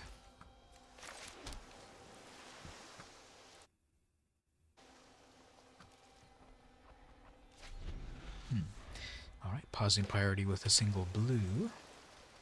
Double blue. There's the opt. Do they have both opt and... What's the other opt? Passing with blue. Get Jace out. I'm always a Adeliz step next ahead. turn, and she's got haste. Okay, so Always they'll play an Adeliz, attack Jace, but then I'll steal Adeliz, and then they'll rage quit.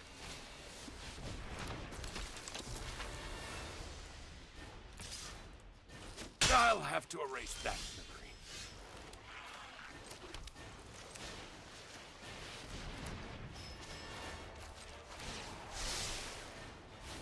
It's how you play the hand you're dealt. And now they are calculating what happened. Where is my commander? They have to kill their own command. Oh no, they just bounce it back. Okay, and then they play it again and then attack the on. That's annoying. So what do I do? Well, I guess unexplained.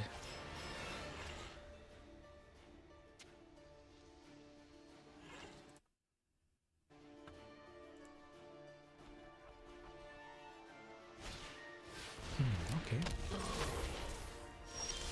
Oh, great, an alchemy card.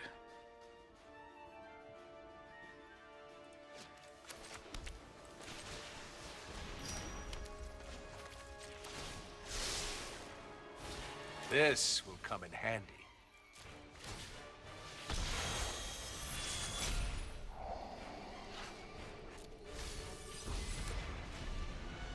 Alright, so I guess I need to get Nezahal out because then that will then draw me a lot of cards because I'm playing an Izzet player. 4, 5, 6. If I get my 7th land, I can play Nezahal, and that's gonna give me some very good value. But instead we'll have another alchemy card. Okay.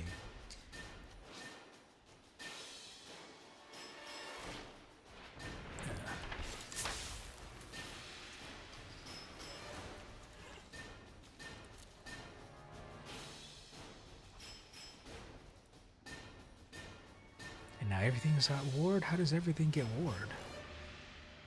Freaking alchemy cards. This one I will And I missed the remember. land drop. Okay, well...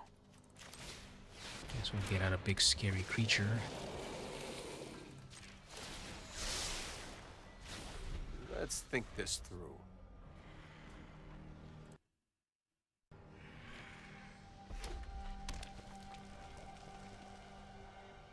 I thought I had a better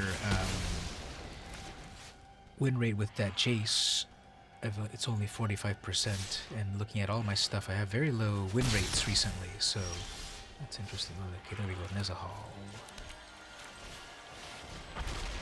Although it's not protected. It's a matter of give and take.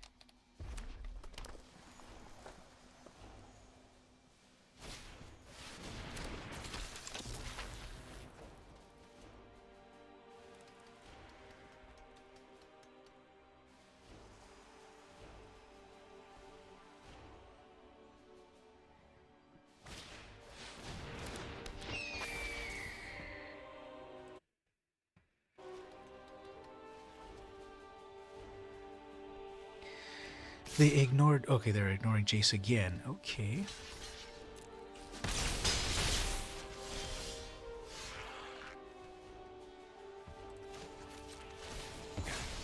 Your victory is just an illusion. I love it when a plan comes together. Smoke and mirrors.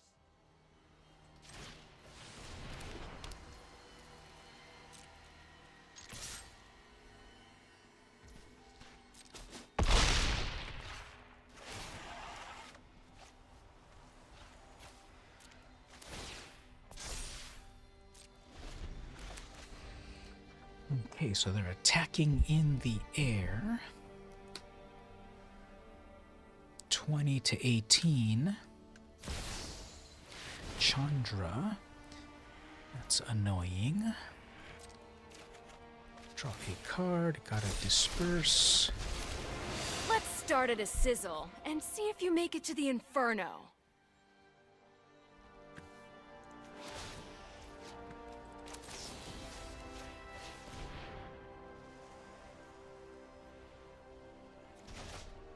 So I can't target... Let's get toasted. All of them have a ward 1, so I can't target any of those at the moment. Let's see if they go off to attack any of my Jaces. Okay, they'll take that one out. Hold back. Nope, they're gonna go all in. Okay. It's 9 damage. Must think faster.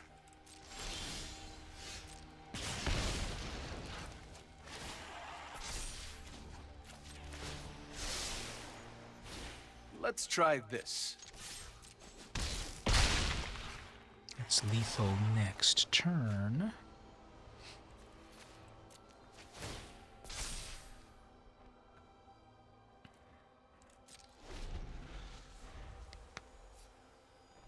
Replay Chandra and tap out.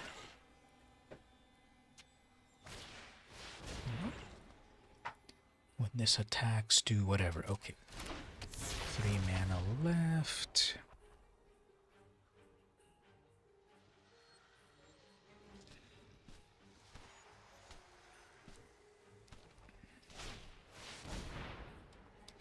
Sure, that taps you out. They might attack. I can bounce them back with depths. They'll hold back blockers.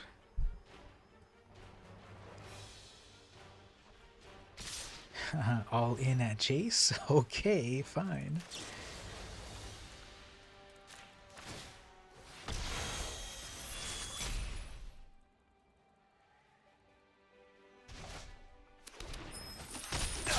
No one likes a bully.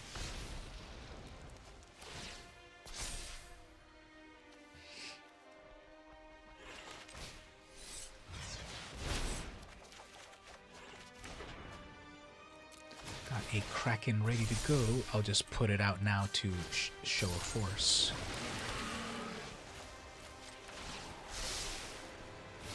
It's how you play the hand you're dealt. You have to block that.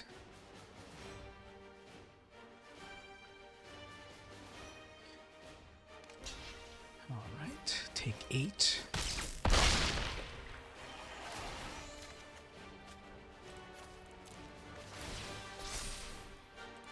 And there we go. So I don't think they can hit me for 15. And try to unsummon Nezahal. But instead, I'll blink it.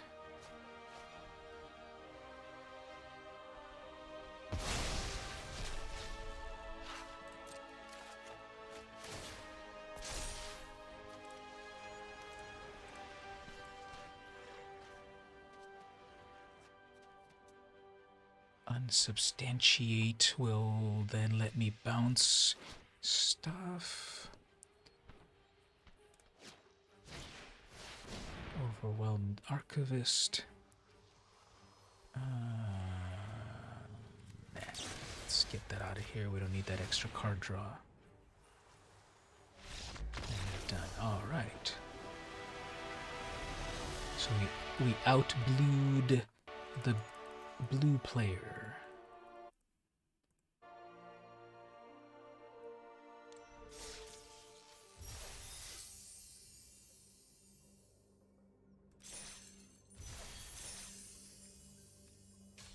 My timer says 3 hours, 30 minutes, 13 seconds. So in a moment, my timer is going to be 3, 3, 3, 3, 3, 3.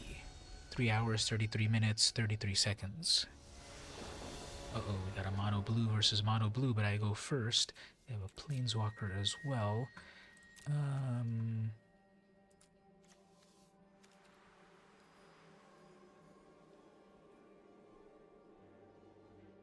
Guess we can try that. Not amazing, I guess. A mulligan would have been okay. But I got wins as a bounce.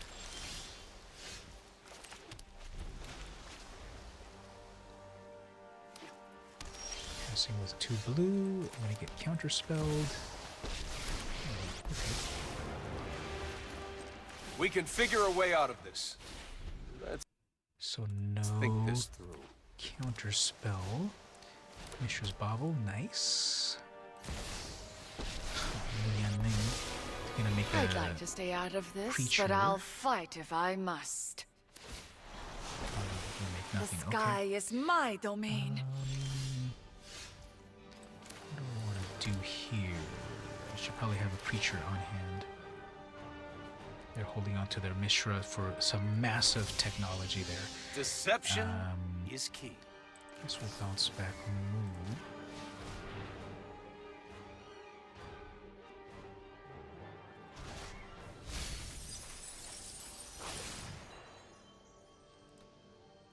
Then they'll bobble.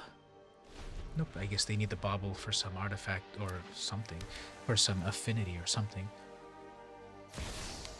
Play mood, do nothing. The wind whispers secrets. All you have to do is listen. Learn some respect.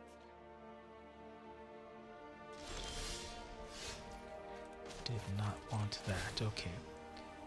This is a dead. This always is a an dead answer. turn for me.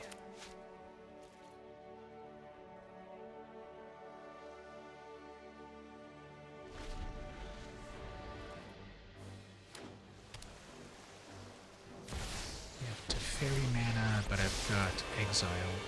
The entire multiverse is at stake. I won't back down. The sky is my domain. It's nice to see a familiar face.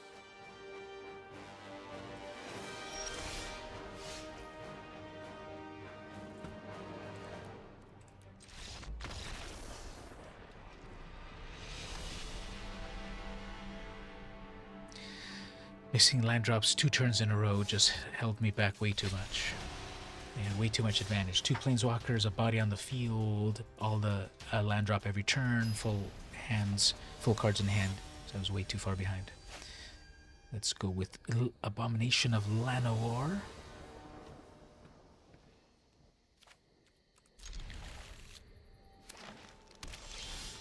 No turn 1 Llanowar Elf, so that's a fail.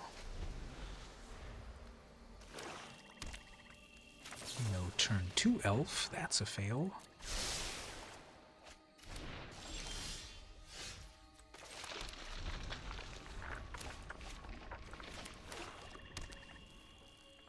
Turn 3. Turn 3 Commander? Not yet, okay.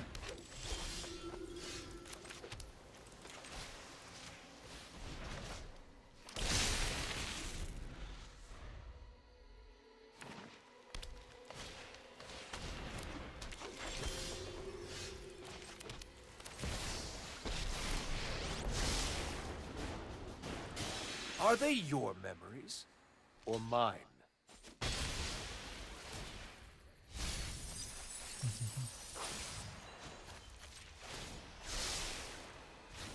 This will come in handy. What did I lose here? Nothing too important. What did they lose? I guess we got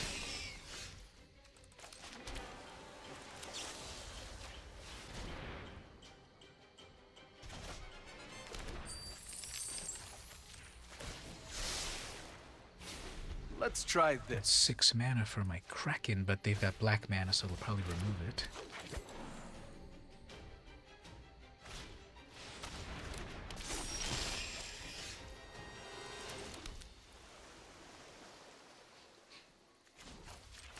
I'll plan better next time. I had no idea I could do that either. This should distract you. Just because it isn't real doesn't mean it won't kill you. I will find you, Vraska. Oh, look at that. It's so sad to watch you fight yourself.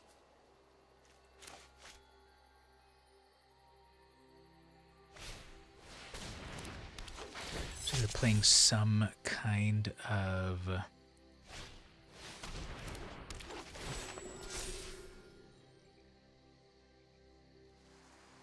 some sort of evil elf deck.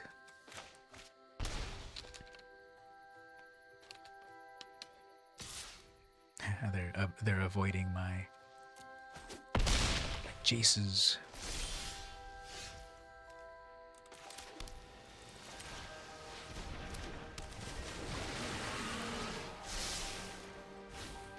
Alright, let's see if any of these.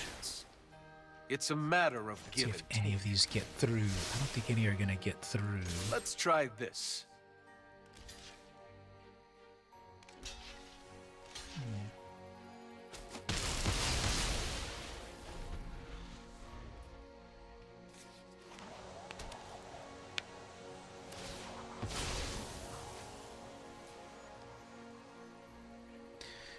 We haven't really used any removal so far. That's good.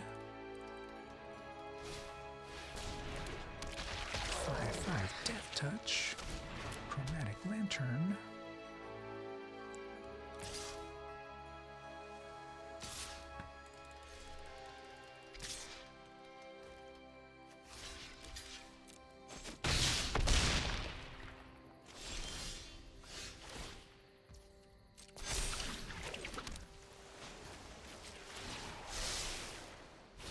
It's how you play the hand you're dealt. It's a matter of give and take. This will come in handy.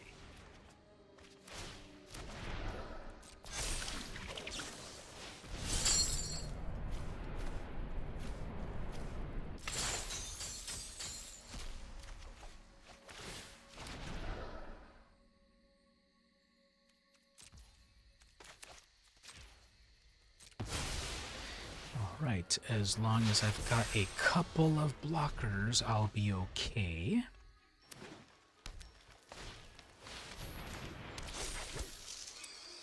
Eight, and attack with everything. That's fine.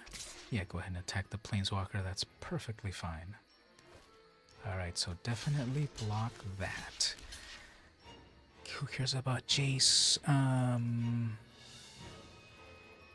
Just for fun. Well, no, I should block damage. Well, just for fun, we'll hit that Llanowar Elf.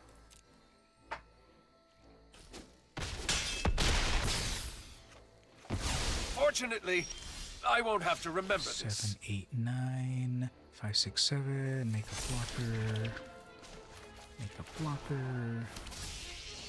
Can you really trust your eyes? There is always an answer. Take an extra turn.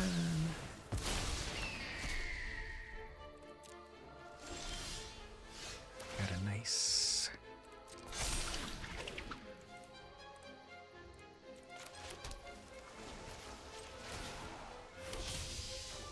Seeing is believing. 8, 9, 10. Actually, if Or I is it? didn't pay for that, extra tentacle, I could have played a 10 mana Slin Voda and bounced all their stuff back. But okay, fine. Let's just make more blockers. No, that's got reach. All right, so you're just top decking right now. Hopefully nothing good. Oh, milling. Who cares? Okay, fine. Milling yourself. Okay, you must have something good. Oh yeah, for the abomination. All right. Well, I can double block that. Just double block it with birds. Who cares? Tentacles.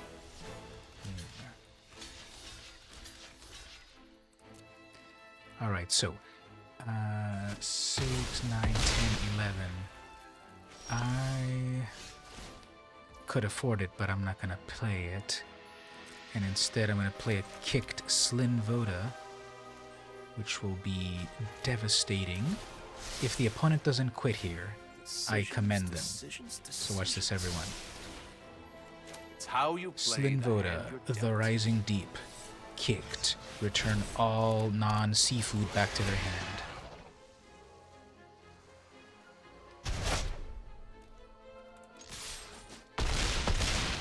And now it's seafood salad.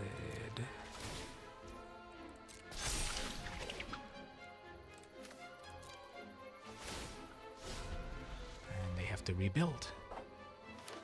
So now I have Slin Voda unblockable, Serpent unblockable, Kraken unblockable. And is that 16 damage? 8 plus 8 is 16 minus 1. Yeah, that's unblockable. So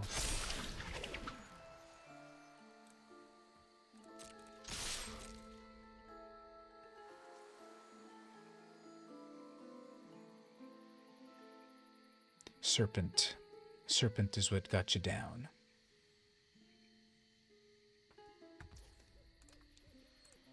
And just to add insult, bounce their creature to the top of the library. And then also bounce this creature away as well. And then maybe bounce this creature back as well. Complete domination, sorry. And then now they're gonna hold fire. Oh, no. So, yep. They, yes, I did have time. I had a lot of fun in this match. I'm so bad. I get mad when I don't win, and then I'm a bad winner. So yeah, that was that, where they were adding all up there and doing some cool things and got me down to 5 life, and then suddenly blue magic does its thing. And to really kick them all there down, just threw everything back. They didn't know. They didn't read the little symbol there. Like, why is that little exclamation point there? I don't know. I'll ignore it. They didn't see what was on the battlefield. They're like, I'm going to rebuild. I'm going to put all my blockers back. I'll be fine. They didn't read that. Krakens, Leviathans, Octopi, and Serpents you control cannot be blocked except by Krakens, Leviathans, Octopi, and Serpents. And they have no seafood on their side. So, all my stuff is unblockable. Because what do we have? We've got a tentacle. Actually, that one doesn't count. Tentacles don't count. So, Leviathan, Serpent, Kraken. It's the whole menagerie of seafood, of critters. I just needed octopus. I had Kraken, Leviathan, Serpent. I just need octopus. But everything's unblockable except for the tentacle. The one tentacle. The one tentacle was the only thing that was blockable. And then all of this of 16, 20 something damage was unblockable. I didn't even uptick Jace. So we just went in for the strike. Well, that's a good spot to end then. Oh, it's 3, 4, 3, 5, 3 on my counter. So we'll end at this point. Sorry, for some reason you lost Wi-Fi. Oh, well, the very last thing that happened here was, I don't know if you saw here, so I played Slin Voda with Kicker. So 10 mana to bounce everything that is not a Merfolk, Kraken, Leviathan, Octopus, or Serpent back to hand. So the opponent is not playing with Octopi, Serpents, Leviathans, Krakens, or Merfolk. So all their stuff got bounced back. And I went in with a huge strike. So then they resummoned all their things for blockers because they were on the ropes. But then Serpent gives everything that is of the sea unblockability. So even though they had 3 blockers, I had 3 completely unblockable monsters, an 8/8, a 6/6, an 8/9. Went in for the full attack. They good gamed me, and then they declared no blockers. To kick them while they're down, I then also bounced all their creatures back to their hand instantly with Crashing Tide, Winds of Rebuke, Blink of an Eye. So complete domination. They had no blocker. They had all my monsters of the deep were unblockable. That was dead. But I still bounced back all their stuff back to their hand just to show them don't mess with Pirate Chase. And then I was about to wrap it, but so thanks for coming back for that final wrap. I've been streaming for 3 hours and 45 minutes, so that's a good amount of time. We did some gameplay, opened up some cards. The cat's going crazy. Look at this. Let me show you right here. Look at that. The cat's jumping over there with a little thing in his mouth. The little hunter found a sock. And he jumped up. Look at he's up on the chair. And he wants to get over there. Say hi for the camera. Say hi to the camera. And he has his prey down there. That little green sock. There's all my cameras right there. And he's gonna make it look at the proud hunter. Jump. And now he's gonna go get his prey first. He's gonna get that sock. He's gonna claim it. No, he's gonna get distracted by my cabinet there.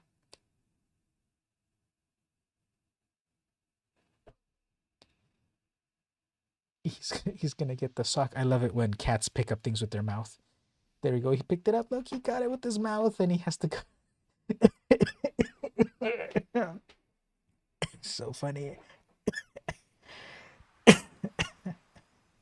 Yeah, remember when I could hold him in one hand? Remember the very first streams at the end of December 2020 when I first got him? My very first streams with him, he was just like a little creature that could fit in my hand, and now there he takes up his own chair. That's not my chair anymore, that's his chair. And here he caught the prey, he caught the sock down there. There he goes, and he's going with it. Ah, poor little guy, he can't figure out that he should jump to the desk over here and then to the comics over there and then to that shelf. He's trying to jump, and then he went over there. He's trying to jump onto that chair and get on top of the back of the chair and then jump to the cabinet over there. Ah, poor creature. That's why we rule them. Can't figure out simple strategies. Yeah, he's got some really, really, really unique markings. I've never seen those on any other cat. It's like he's back. It's like mocha swirls.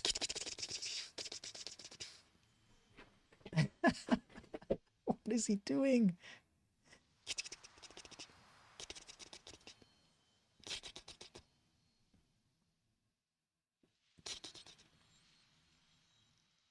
All right, well, this could be a non-stop stream of just cat shenanigans, so we'll wrap up at this point. Thanks everyone for stopping by. Apologies, I haven't really uploaded any YouTube videos recently. I have ideas, but then those ideas sometimes don't quite come together in time. But I made it to the stream this week. Thanks everyone that stopped by. We had a variety of people coming by. A brand new subscriber. Let's give them one more shout out, even though they're not here anymore.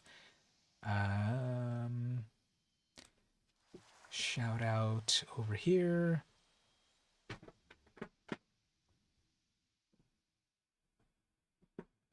No, it's not populating on my thing. I thought... Oh, that's odd. Anyway, okay, we'll wrap it up at this point. Thanks everyone for coming to hang out. You are the ones that make this stream awesome, that keep the energy going, and I very much appreciate all of you coming by to the streams and enjoying some magic and cracker packs and my indulgences and the cat. So see you again next time. This has been VM Campos. Don't be a stranger on the Discord. Be on the lookout for new stuff on YouTube soon. Take care, everyone.